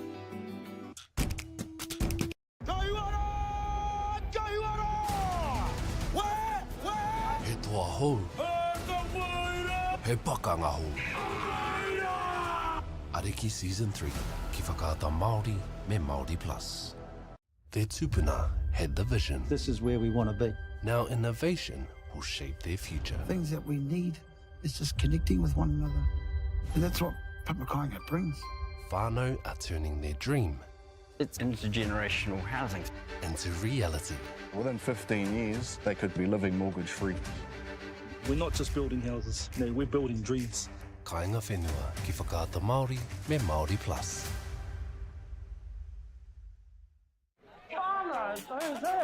Takatapui Pride, No mai and welcome to Sydney Karemals is out to play to celebrate 50 years of World Gay Pride. Rising above. A lot of my career has been finding glass ceilings to break through, but I'm right, I'm tough. And learning through aroha. I can't imagine an equitable Aotearoa without Te Ao Māori and without the voices of whakatapu and trans people. Queer in Here Season 2, Ki Whakaata Māori, Me Māori Plus. I was about 11. I probably planted my first tree. You know, I got this connection with the place. It's home.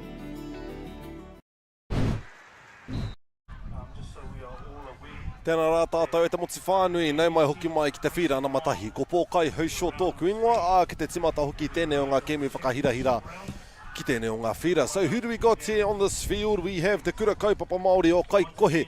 Kaikohe are indeed in the purple, and they did a splendid job in their previous game, being the first game on the field, I believe. Then we also have Te Aratai College being in the light blue, or light teal rather. Ka pai, ka whakaingoa tia i ngā kai tākuro hoki. We're just going to go over the names just so our whānau at home know who's playing. For Kaikohe, we have Mitchell Barlow, we have Terrell Williams, Tanner, Jojo Edmonds, Jaden Hemara, Blake Callanher, Te Arahi Nelson Rogers, Quinton Fatin, aroha mai, Benji Molino, we have Grace Upperton, we have Mia Williams, Waimirirangi, Pakena Watkins, or Rakena Watkins rather, Mihipaia Rapatini and Alina Moya Kiola. Mauri ora kia koutou, te tima o Kaikohe i te Waiporoporo, the purple team. Ngā mihi nui kia koutou. Ko ai hoki tēnei tai teal nei, light teal, ko rātou ko Te Aratai College. Ka pai, so the boys in this team are Stan Johnston, Atama Dixon, Lincoln, Siataga Nelson Albert. Aroha mai, hea taua reta. Ko LJ te ahuanei, BT, ko Christian Apiti, ko Raniera Bobbington, ko Isaacs Bellius, ko Tarquin Tata, ka pai. Ara konga kōtiro ko Kamara Flavelli, aroha mai, Azaria Lemon, Justipa Tuhura, Arahoe, aroha mai, Arahoe Moffat, Leila Rivera, ara ko Ramari Perenara. Aroha mai ki ngā whānau tiki te kāinga. I am so sorry if I mispronounce any of your tamariki name wrong. I promise you it wasn't on purpose. Just trying to do my job. Engari rā. Koe hoki tēnei koe ngā kai tākuru. At the moment we have 2 points to Kaikohe and 1 point to... Ooh, there you go. Make that 2 points. And that is 2 points to Te Aratai.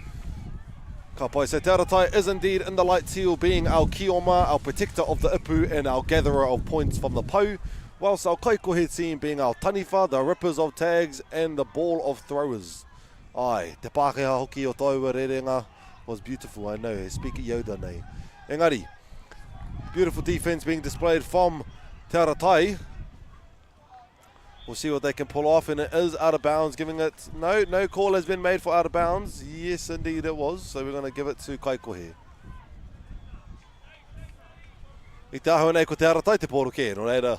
Te Aratai just going to see who's available. Ka pai, currently ripping 2 tags off, then that will be Kaikohe's ball. See how they manage as taniwha. Beautiful defence, using the half-body knee tactic. Putting one knee to the ground, easy to get up and down from, displaying a lot of defence. You know, you can show your whole body sideways, which will block basically the whole upu.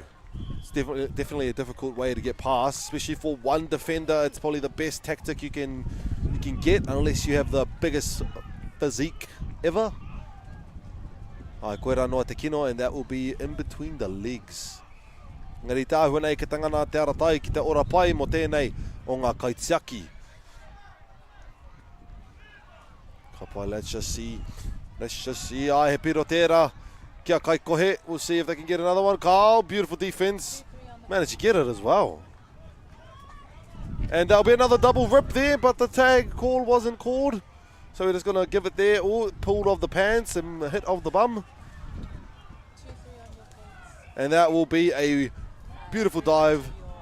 Unfortunately, no, it wasn't a beautiful dive. It was no points at all, rather. Oh, Kaikohe te me te pōro, and that will hit. No call for the hits, unfortunately. I believe he crossed the line, therefore it will be a handover to Kaikohe, to Te Aratai, sorry. Let's see what's going on here. Let's see number 1 with the ball. Let's see Tahi te poita. Bit of a teammate clash, unfortunately. Beautiful. I actually thought the ball was going to number 8 there, but he managed to trick even me. So that is a good sign. Even though I'm a commentator, so yeah. Engari rā, the ball is still in Te Aratai's hand. Let's see what they can pull off. That is 1 point. A call has been made for ripping of a tag. Double tag rip. Instant handover. Kaikohe, hei taniwha, ka kite. Ka pai off the block there. Back to Kaikohe. I don't think that was part of her plan, but ka pai trying to get that rebound. Ai, Kangana. Waiting patiently. You only have 5 seconds to throw, so you got to get those kaitiaki moving. Oh, bit of a struggle to get that tag. It's going to be 1 po gathered at the moment. Man-on-man defense is being done at the moment. So it's all about keeping up with your opponent. Ooh, almost with the intercept, and that'll be the first quarter. Oh, where? He kino rawa au mo tēnei o ngā kuata. I'm so bad at keeping track of the time of the quarters. It feels as though the game is going extremely slow at some points, and then at some points I blink and the game's done. Kura te wahanga tuatahi e te whānau. It's currently 3-3. They're now switching sides, making Kaikohe now our Kioma. And Te Aratai will be our Taniwha. And there goes Tāwhiri Mātea doing his thing, being annoying, making a lot of noise in our tent. Ka pai ke te tatari noa mo te tangi o te pere. We have a few games going on now. Ai, tahi rua toriwha. I te ahua nei ka rere tō tātou Maki. Our Maki's going to fly away shortly.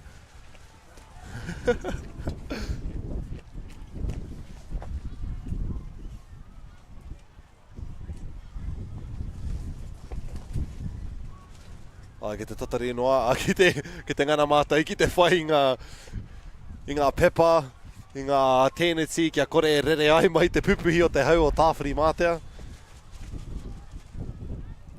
Ai, whai hoki au I toku kawhi e te whānau. I got me a coffee. Currently, hea te wā, ko te haurua I te tekau karaka, toru tekau maono pahi te tekau karaka, rather.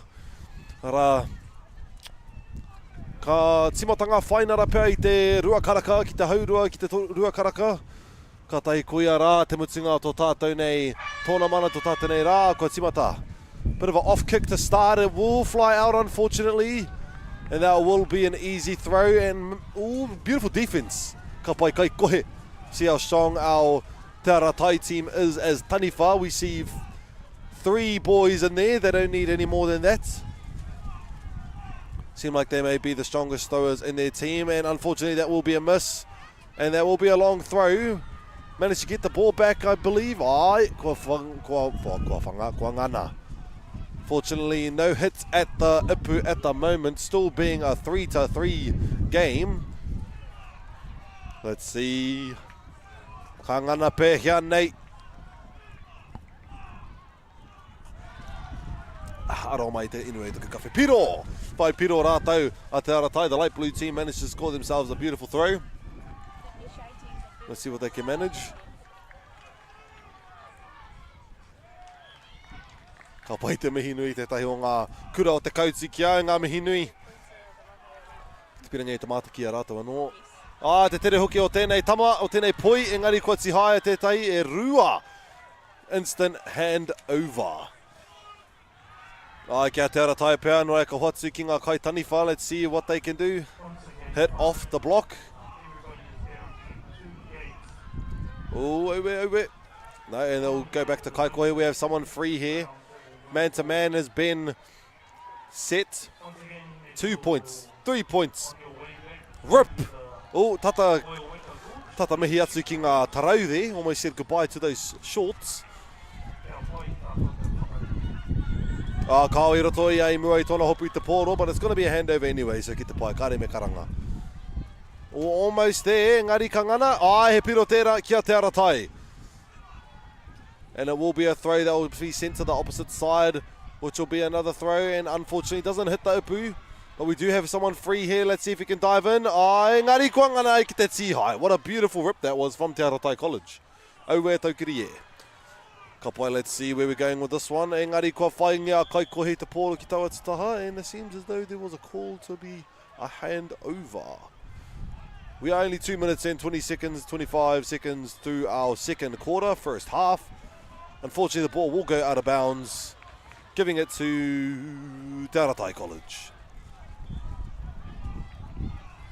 Oh wait, Tefano, I'm already sad my coffee's all gone.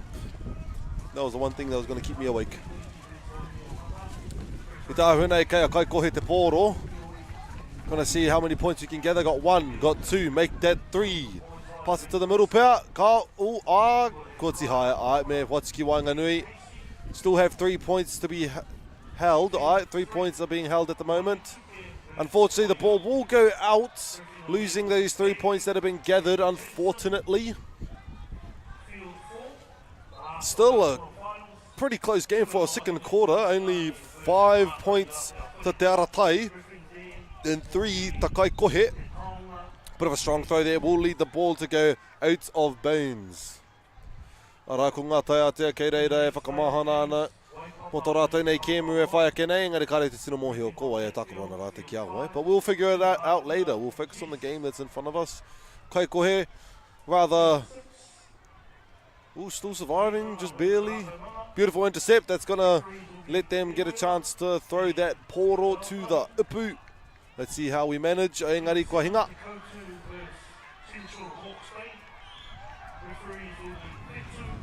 Kai Kohe. Oe.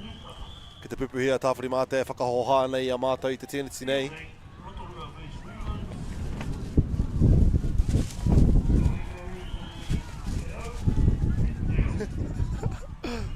Te kaha hoki o te pupuhi. Just 1 minute to go to find out on this first half. Beautiful defense being displayed by Kai Kohe. Let's see if they can pull off. Unfortunately, slips it out of the hand, which will be out of bounds for Te Aratai.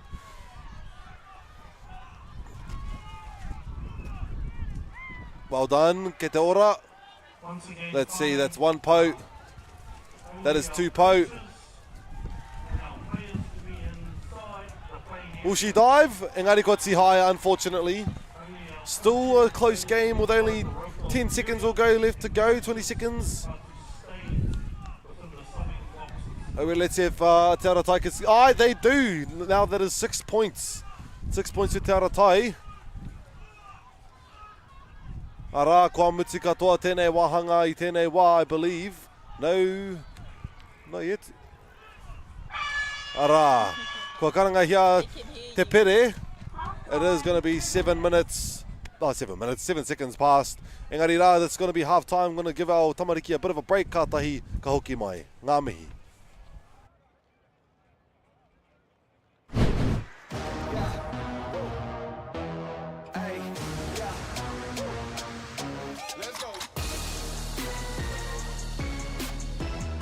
Summer Tournament 2024 on Māori Active. Find us on YouTube.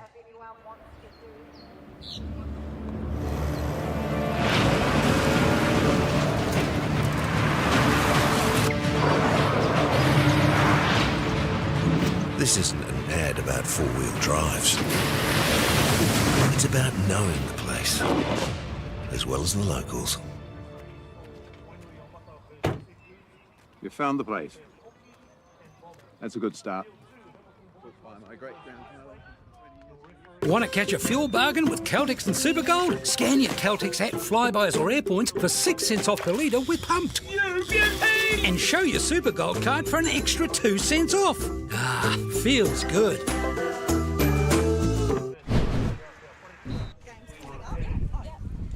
No mai hoki mai ki te hawhe tuarua o tēnei o ngā kēmu whakahirahira. We have Kai Kohe in the purple and Te Aratai in the light teal. I was going to say light blue, but yeah, I believe it says light teal on my paper, so I'll go with light teal then. Anyways, going to go with Te Aratai as our Kī-o-Rahi for this third quarter, and then we have Kai Kohe as our taniwha. Taniwha being the throwers and the rippers, as well as our Kī-o-Rahi being the point gatherers and the protectors of our upu. So let's see, it is going to be a close game. It is currently 6 to Te Aratai, managing to score themselves a point at the end of the quarter as taniwha of the second quarter. Kai Kohe still trying to pull through as Kī-o-Rahi. They've only been able to score as their Kī-o-Rahi recently. And there we go. That will be another Kī-o-Rahi point for Te Aratai. Kai Kohe will be Kioma for the last quarter, and there'll be another one. No points, unfortunately. Didn't catch the ball before landing. Can't play, let's see. Bit of a double rip there. Bit of contact. Beautiful defense from Te Aratai. What a lovely play. There we go, going at it again. Definitely a big figure is going to block every ball that's coming at him.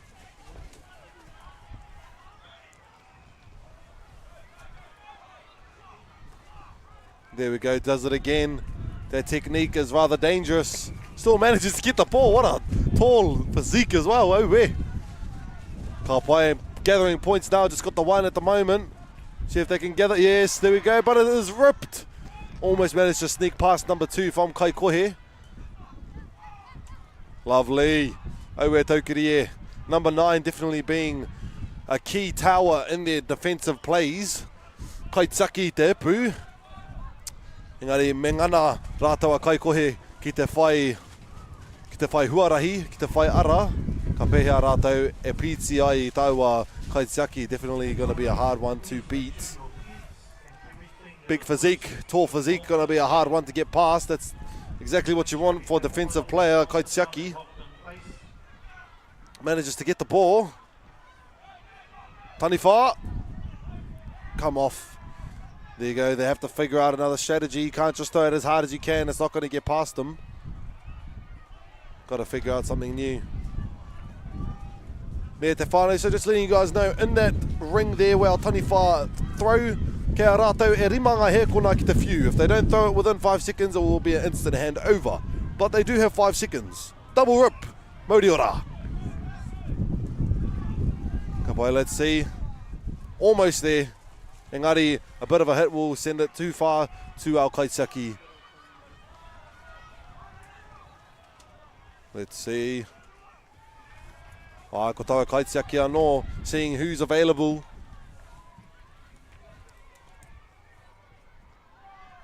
Gonna be a rip. It's gonna be a struggle to find someone that's open. Oh, a bit of a clash between teammates there. A bit too eager to score some points, forget where you're going.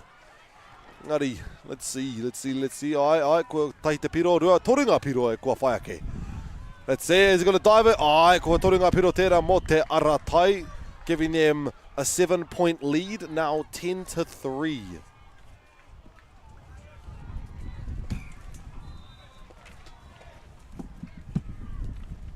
Ka pai, koia anō. Oh, unfortunately. Oh, what a beautiful no-look block. He wasn't even facing the direction and still managed. He knows that his physique is big enough that he can just do his little wai technique, knee technique, and then koina. Beautiful. No ball has been able to get past number 9 there. I don't want to jinx her. I don't want to say it and then it happens. But at the meantime, it is yet to happen. Engari Kaikohe me ka hakautai ki te whakaneke I aia. Have to do something about moving him around because he's definitely not going anywhere. If you just throw the ball at him, it's not gonna work. Believe it is still Te Aratai's ball. Taking his time, putting on the tags. There's just a minute left to go. Trying to figure out who's available. Engari ka putua te kiwaho, it will be Kaikohe's ball with just 40 seconds to go. No hits. And that will be a tag. Let's see what they can pull off. No, not getting past number 9 just yet. He's too solid. Ai tā hua nei ke te tangi mai a rangi nui. Bit of rain coming in at te whānau. Our tamariki are still eager to finish off this game. It is the third quarter with just 10 seconds to go. Ngari kāre anō rātou kua whāinga piro yet to find themselves a point. And the quarter will end for the last one now being Te Aratai will now get a chance to be our Taniwha and Kaikohe will be our Kioma once more. This is the last quarter at Te Whānau.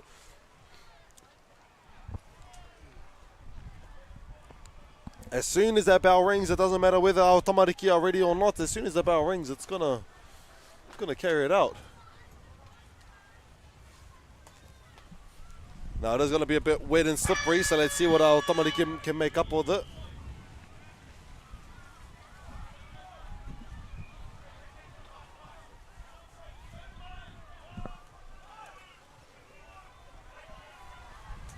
Ripping the tags before the ball is there will give themselves an advantage.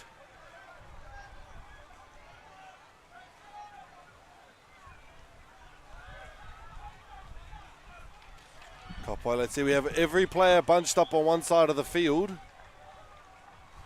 leaving just one free, but unfortunately it'll just...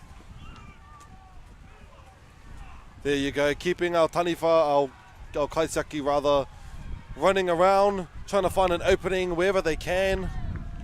Kapai, beautiful defense. And now we'll hit the upu, giving Te Aratai another point lead, giving it 11-13. What, 11-3? Aroha mai. Kapai, ka kite. Can Kaikohe pick up enough points to make a comeback in this last quarter? Fortunately it flies out, which will be Te Aratai's ball. They are in the Kioma position, so there is always a chance to make a bit more points. I know I should be talking about this game. Engari, Arasi Te Kautsu, they put down their big tent yesterday that they were winning in the tent competition. Engari, it's gone now. And then Engari ki te ua. No point there, unfortunately. Giving it to our taniwha.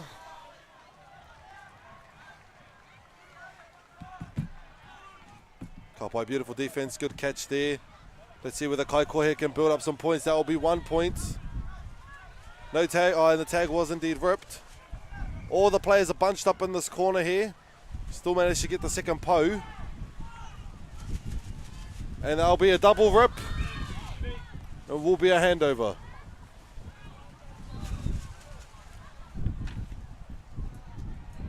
Kapai. Half the time has passed almost for the second, or for the last quarter, sorry. Does he manage?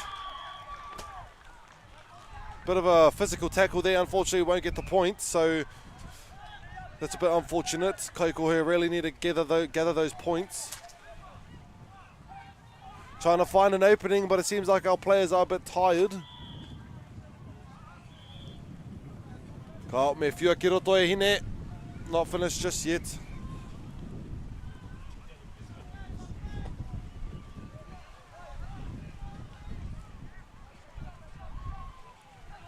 And a tag has been ripped in, but managed to get one of the points. All right. Let's see, will they get 2 points? Just try to dive in, and it is ripped, unfortunately.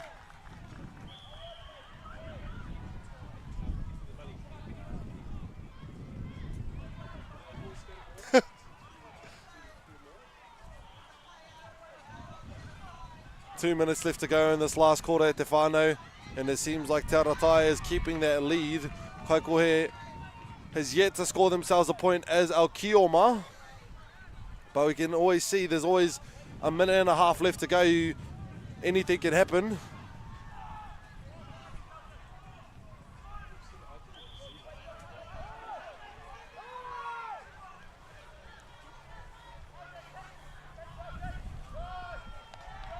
There will be a double rip. And there is 1 minute left at Te Whānau. Let's see what Kaikohe can pull together. There isn't much time left. But with the power of belief and friendship, maybe something can come through with Kaikohe. Ka kia taniwha te poro, Te Aratai, well done. Aue he ua ki te mōhio he hanga rautaki e whai ake nei. Kai te mōhio mena nā te ua te he. Not too sure. 30 seconds left to go.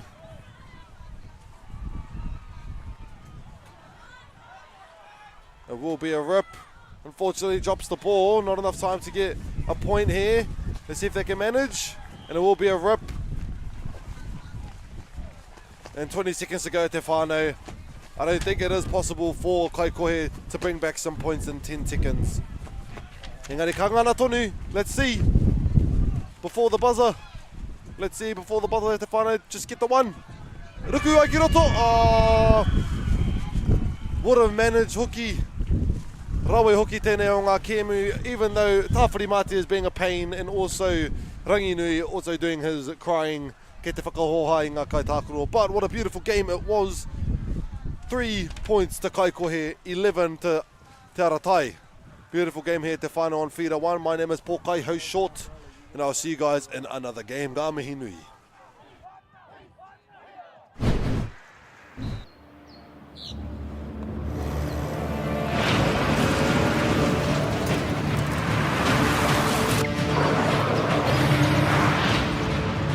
This isn't an ad about four-wheel drives. It's about knowing the place, as well as the locals. You found the place. That's a good start. Built by my great-grandfather 20 years ago. Hey, let's go. Summer Tournament 2024 on Māori Active. Find us on YouTube. I'm Jason Bill, and we farm around the mid-north. We took a review of our business a couple of years ago, sort of identified challenges that we had. One was profitability, and we'd noticed on our steep hill country we're getting more and more erosion. We looked around to diversify, looked at forestry to plant on our steeper country. For us, it really addressed those concerns. By doing the forest farm model, we feel like we're getting the best of both worlds. And I'm really excited, and I really do believe in this model. I think it's the way of the future. And go! Just fill up at a participating Caltex, stack your pump discounts, and you could collect more savings on your next visit. Oh, there's another one. Getting quite good at this. Filling and saving.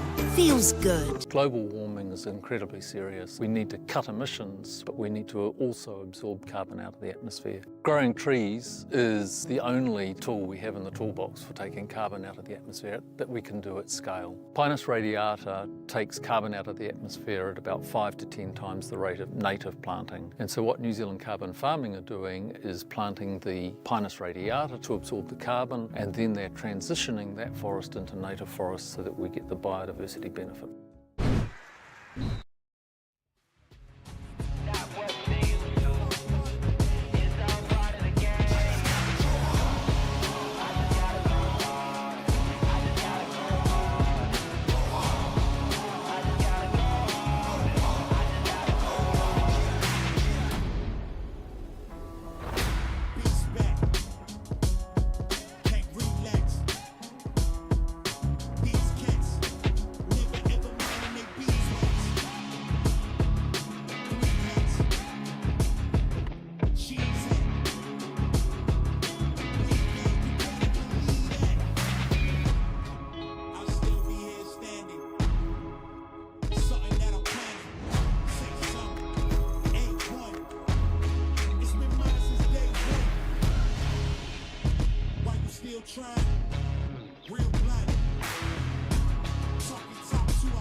Tēnā rā tātou e te motu whānui, nau mai ki tēnei rā whira makariri.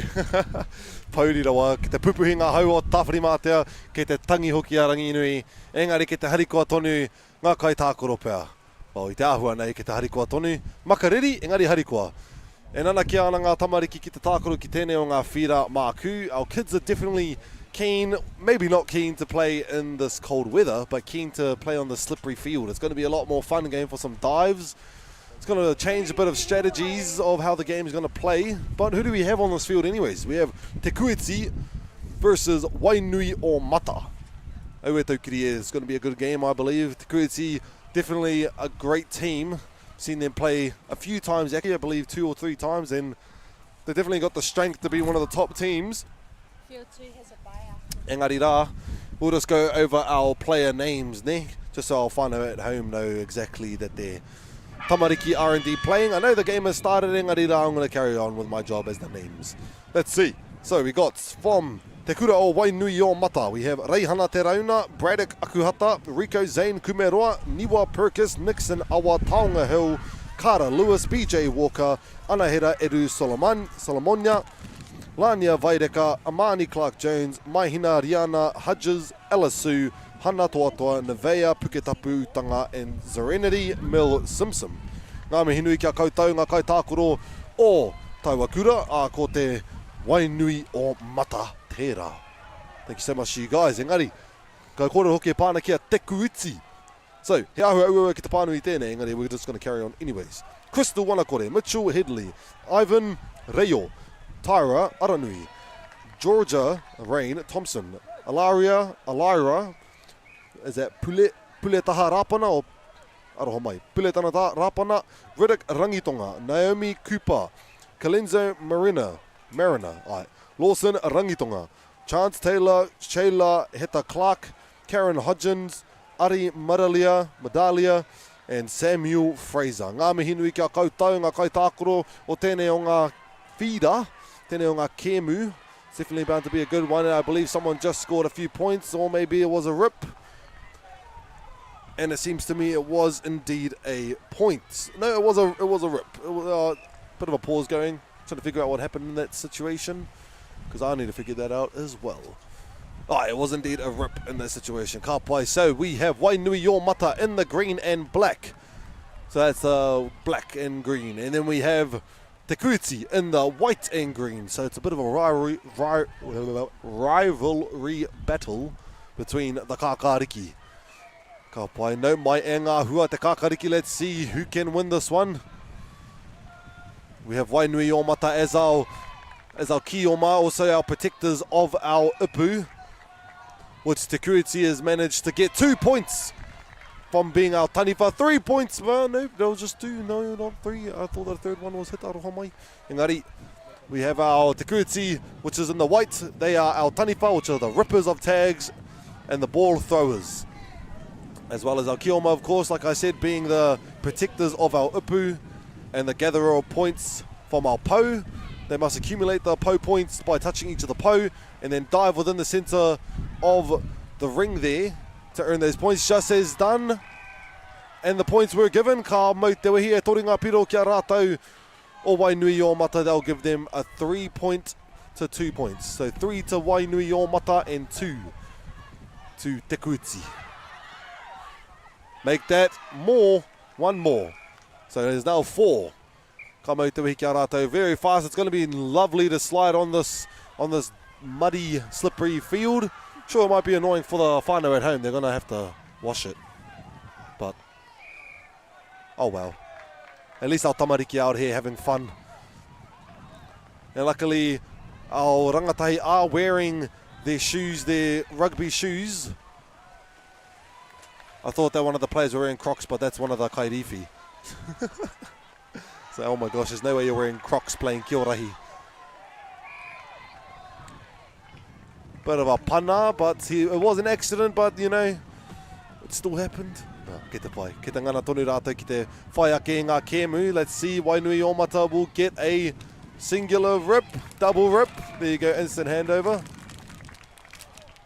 Ka pai hotu i ngā haki ki ai. No need to throw it on the ground or throw it away. Why not just give it straight? Good sportsmanship being displayed. Ka pai ka kite te kuiti, hei kaiwhiu te pōro. Let's see. No, strong defense from Wainui-o-Mata. It is the battle of the greens at te whānau. Battle of the greens. Ka pai Wainui-o-Mata managing to hold the lead just by 1. Te kuiti having 3 points. It seems like our Kaitākaro aren't really discouraged by this bad weather. Other than the wind, you can see a little bit of shivers, a little bit of, ooh, that's cold. Bit of a hats flying, but that's probably just due to that boy's speed. And let's see, and managed to get the point. Modiora, what a beautiful dive that was. Past the defender, 2 defenders rather, giving them a 5 points, I believe. Oh, no, 7 points. Oh, weird. Just seen that jump from a lot. Karei te mātaki. Engari, that is 7 points to Wainui-o-Mata. Get ripped by Te Kuiti just then. 7-3 at te whānau, 7-3. That'll be the first quarter. Oh my goodness, I need to carry on talking about the quarters. I've done this every single game at te whānau, forgetting about quarters. They are 5-minute quarters. Each of the quarters, once they're finished, they'll be switching sides, meaning our taniwha will become Kioma and our Kioma will become our taniwha. So each team get 2 chances to have a go at each of the positions. Kioma being one of the rather easiest ways to score points. That's been shown throughout the whole tournament with our lovely skills being displayed of our touch and rugby players, or ripper rugby players. Well, taniwha has been a bit tricky with 3 defenders now, Kaitiaki in the middle. Up to 3 anyways. Beautiful intercept there from Wainui-o-Mata. Beautiful blocking from Te Kuiti. Now only 2 people protecting the upu. That will give them a point hitting the top of it. Wainui-o-Mata now 9 points to 3. Lovely steps. Their butter gets ripped. Let's see, he's going to try to get past. He gets past with one of the tags ripped. Well done. They are going to be passing the ball around to keep those Kaitiaki from moving around. Sorry, they're going to get them moving around, so then it'll be easier to hit that upu in the middle. Due to there being 3 kohine in there, it's going to be more difficult than usual. And it will be Te Kuiti's ball. Throwing it a bit too far out there, Wainui-o-Mata. Bit of a strong throw. Kapai, we have one of the girls coming out. And it will be a rip. Let's see, got someone free on the opposite side of the field. And that'll be 1 pote. Unfortunately, drops it. It will give Wainui-o-Mata a chance to throw as taniwha once again. Gets blocked. It seems as though one of our Wainui-o-Mata boys has injured his leg. Unless that's just how he plays. Kao ai te ahua nei he mamai tōna waiwai. Me koro atu ia ki tōna tīma.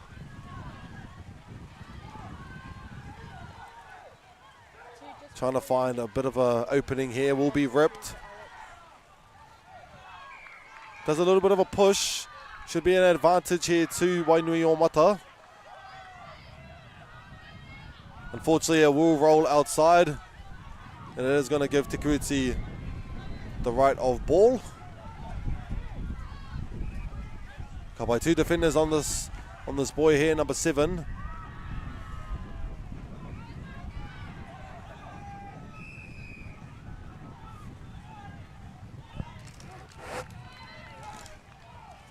Karau te tino mōhio te take o Tauwhāinga pointer, but they did get a point, Te Kuiti. Now 4 points to 9.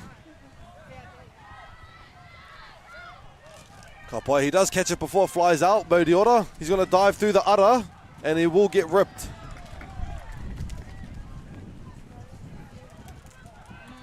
Unfortunately, the ball will be a bit too far, giving it to Te Kuiti. Nope.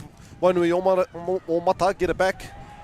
Got to find an opening here. Te Kuiti manages to get the ball. There was a call by the ref, but nothing to be shown. Beautiful passes that we see here from Te Kuiti.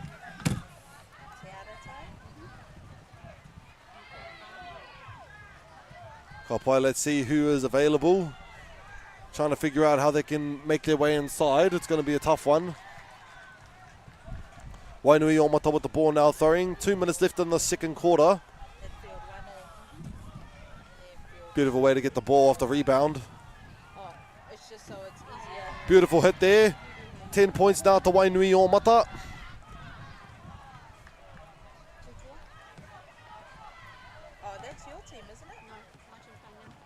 There you go, another point there. 12 points altogether for Wainuiomata. And it will be a headshot, giving them the advantage here.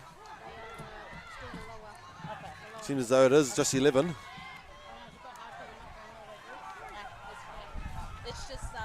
Unfortunately, Te Kuiti drops the ball out, being Wainuiomata's ball. Let's see, Wainuiomata being strong throwers this game, managed to score themselves a little bit of points. Te Kuiti, rather, as Kioma still struggling to find an opening to get in. We'll see if they can manage in the last 40 seconds or so. They'll give them a point. Wainuiomata now at 12. Is that another one? I heard a yay. All right, 13. Trying to pass the ball around. Kapai Te Kuiti and Aine have 30 seconds to score a bit of points before the end of this quarter. Does he manage? E ruanga piro kia Te Kuiti, giving them a total of 6 points in the second quarter with just 10 seconds to go or so. See if Wainuiomata can get a buzzer beater throw. I tāhua nei kua whaingia I tētahi piro anō, 2 points rather. Ka pai koere te wahanga tuatahi, hawhi tuatahi o tēnei o ngā kēmu. Ka pai, we'll see you guys after this halftime break.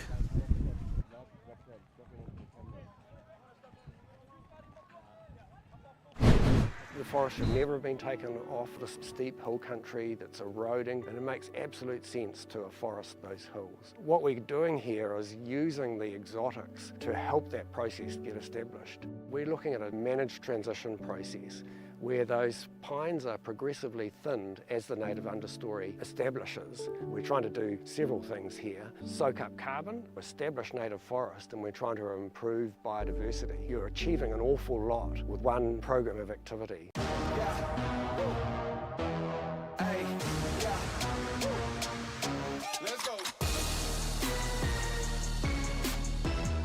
Summer Tournament 2024 on Māori Active. Find us on YouTube. And go!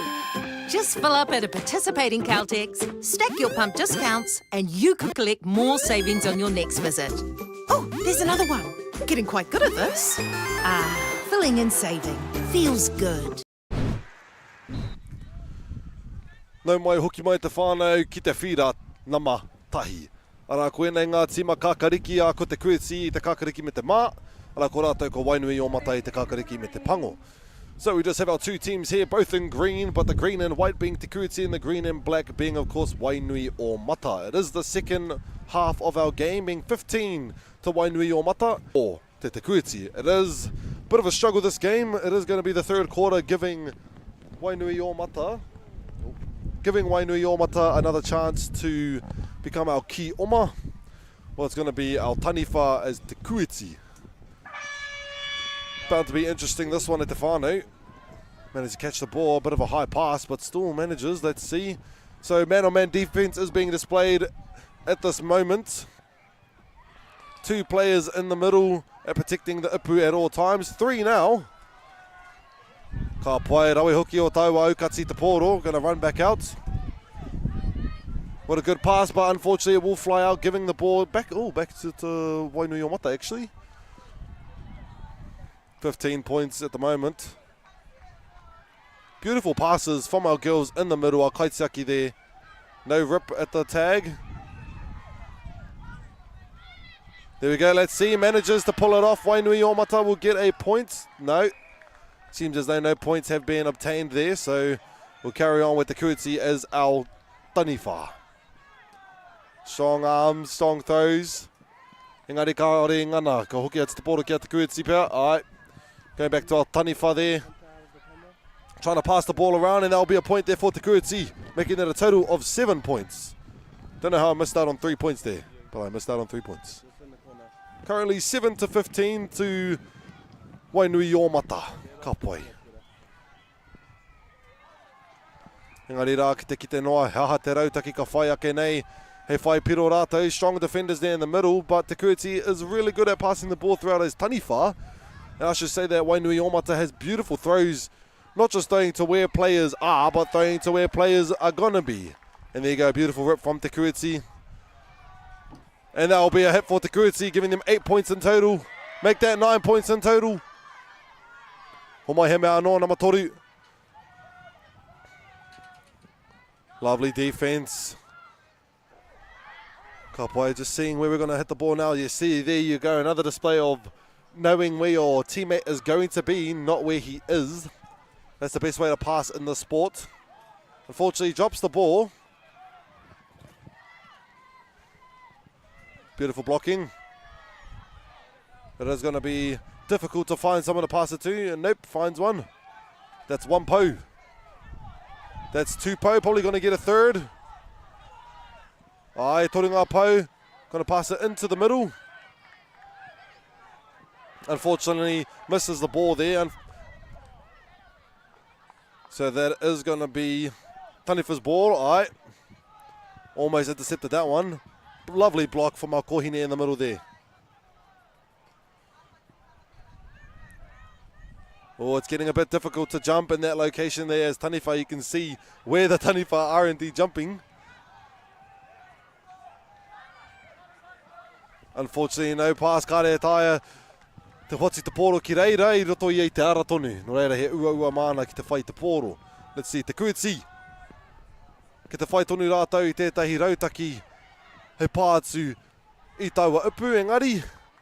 Ke te ngana toru rātou ki te whai te poro. Still managing to get the ball there. Nice high arching jump. There you go, a point there for Te Kuiti, catching up slowly but surely as Taniwha as well. Lovely speed there being showcased by our Kōtiro in Wainui Omata. Ka ngana ia ki te whai tētahi piro, making that 16 points in total.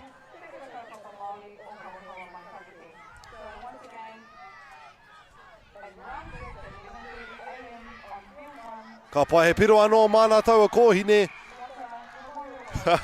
Hyping herself up, ka mau te wehi ki aia. That is a total of 17 points.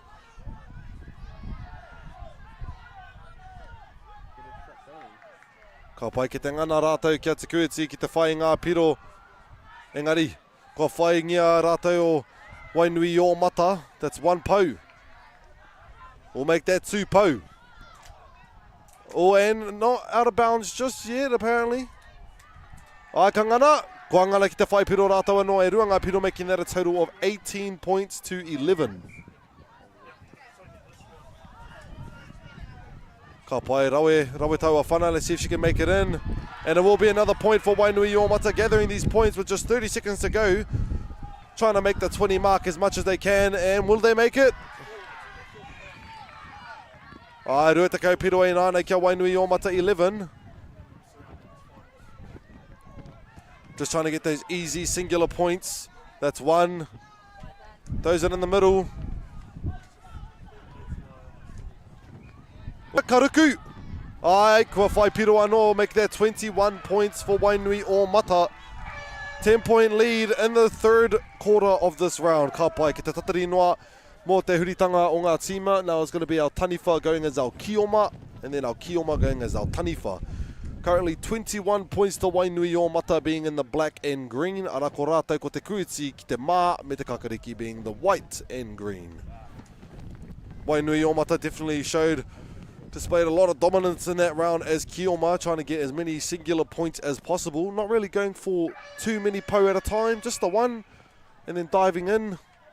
Engari rā ki te whakātu tonu I rātou ngā pūkenga. Ngā pūkenga kahanei, just going to see how they're going to be in the Taniwha position. Trying to rip those tags now. Ai, ka ngana rātou ki te whai tētahi piro. No point there. Unfortunately, he grabbed the ball before landing within that second circle. Second ring. Aroho mai. Oh, te kā hoki o tau awhiu, make that 22 points kia rātou. 2 tags ripped. Moriora, what a beautiful rip that was.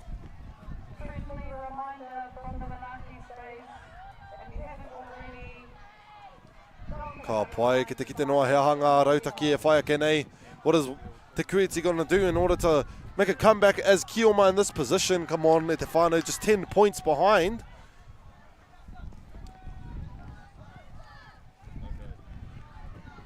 Ooh, Kareano, alright. Beautiful defense being displayed by Te Kuiti. Unfortunately, the ball is... had a foot on the ground, still manages to keep the ball, alright. Unfortunately, we'll throw it out of bounds, which will give it to Wainui-o-Mata. Let's see if they can pull anything off as Taniwha. 21 points in front right now.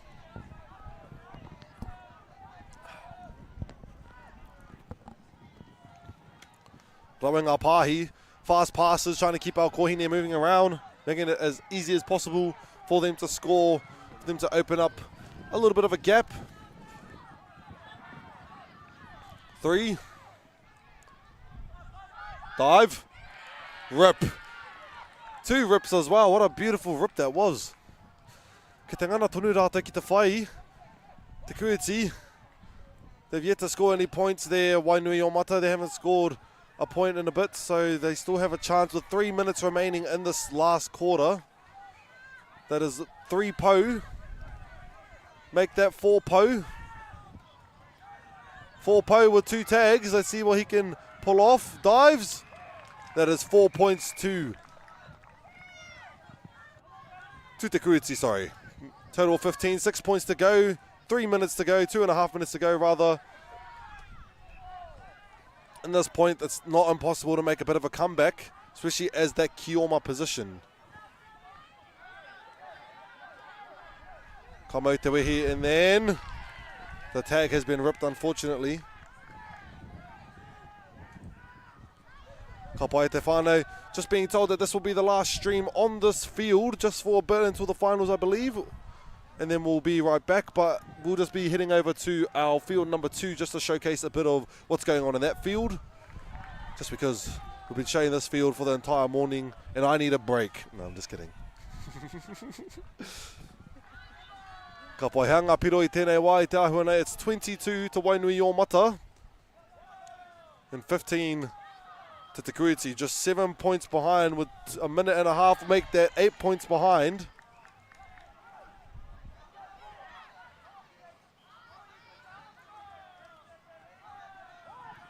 Te Kuiti still have a chance with just a minute and a half left to go. Can probably pull it off if they get some rebounds. Get as many po as they can, as fast as they can. Just have to pull off what Wainui-o-Mata were capable of doing in the third quarter. Just singular points score, singular points score. That is 1 po at the moment. Engari ka taka te pōro, ka taka te kapa. Tahi meneti e toi ana I tēnei kēmu I tēnei wahanga whakamutunga. Intercepted.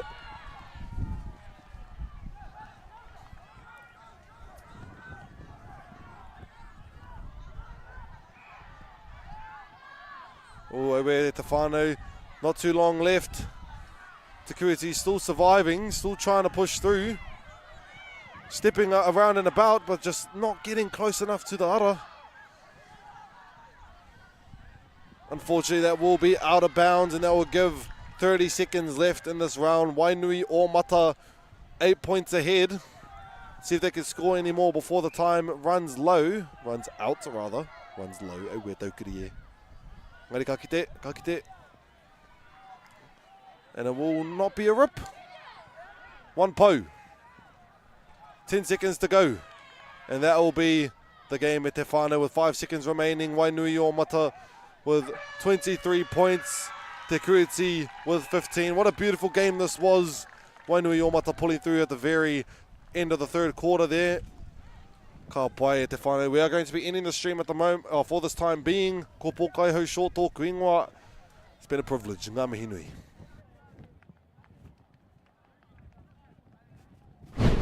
Want to catch a fuel bargain with Caltex and Supergold? Scan your Caltex at Flybuys or Airpoints for 6 cents off per litre with Pumped.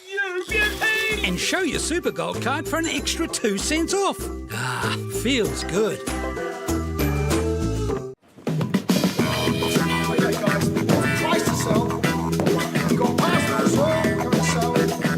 Ladies and gentlemen, this isn't about what we wore back in the day. we're going to go now. Going once, going twice. No more offers. Sold! It's about being trusted to get a better result for our clients since 1973. The forest should never have been taken off the steep hill country that's eroding, and it makes absolute sense to afforest those hills. What we're doing here is using the exotics to help that process get established. We're looking at a managed transition process where those pines are progressively thinned as the native understory establishes. We're trying to do several things here. Soak up carbon, establish native forest, and we're trying to improve biodiversity. You're achieving an awful lot with one program of activity.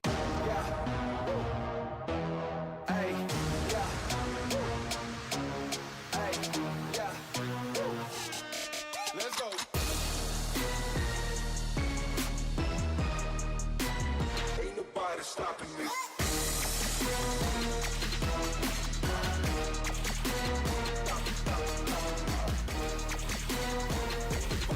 Summer Tournament 2024 on Māori Active. Find us on YouTube.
Game over.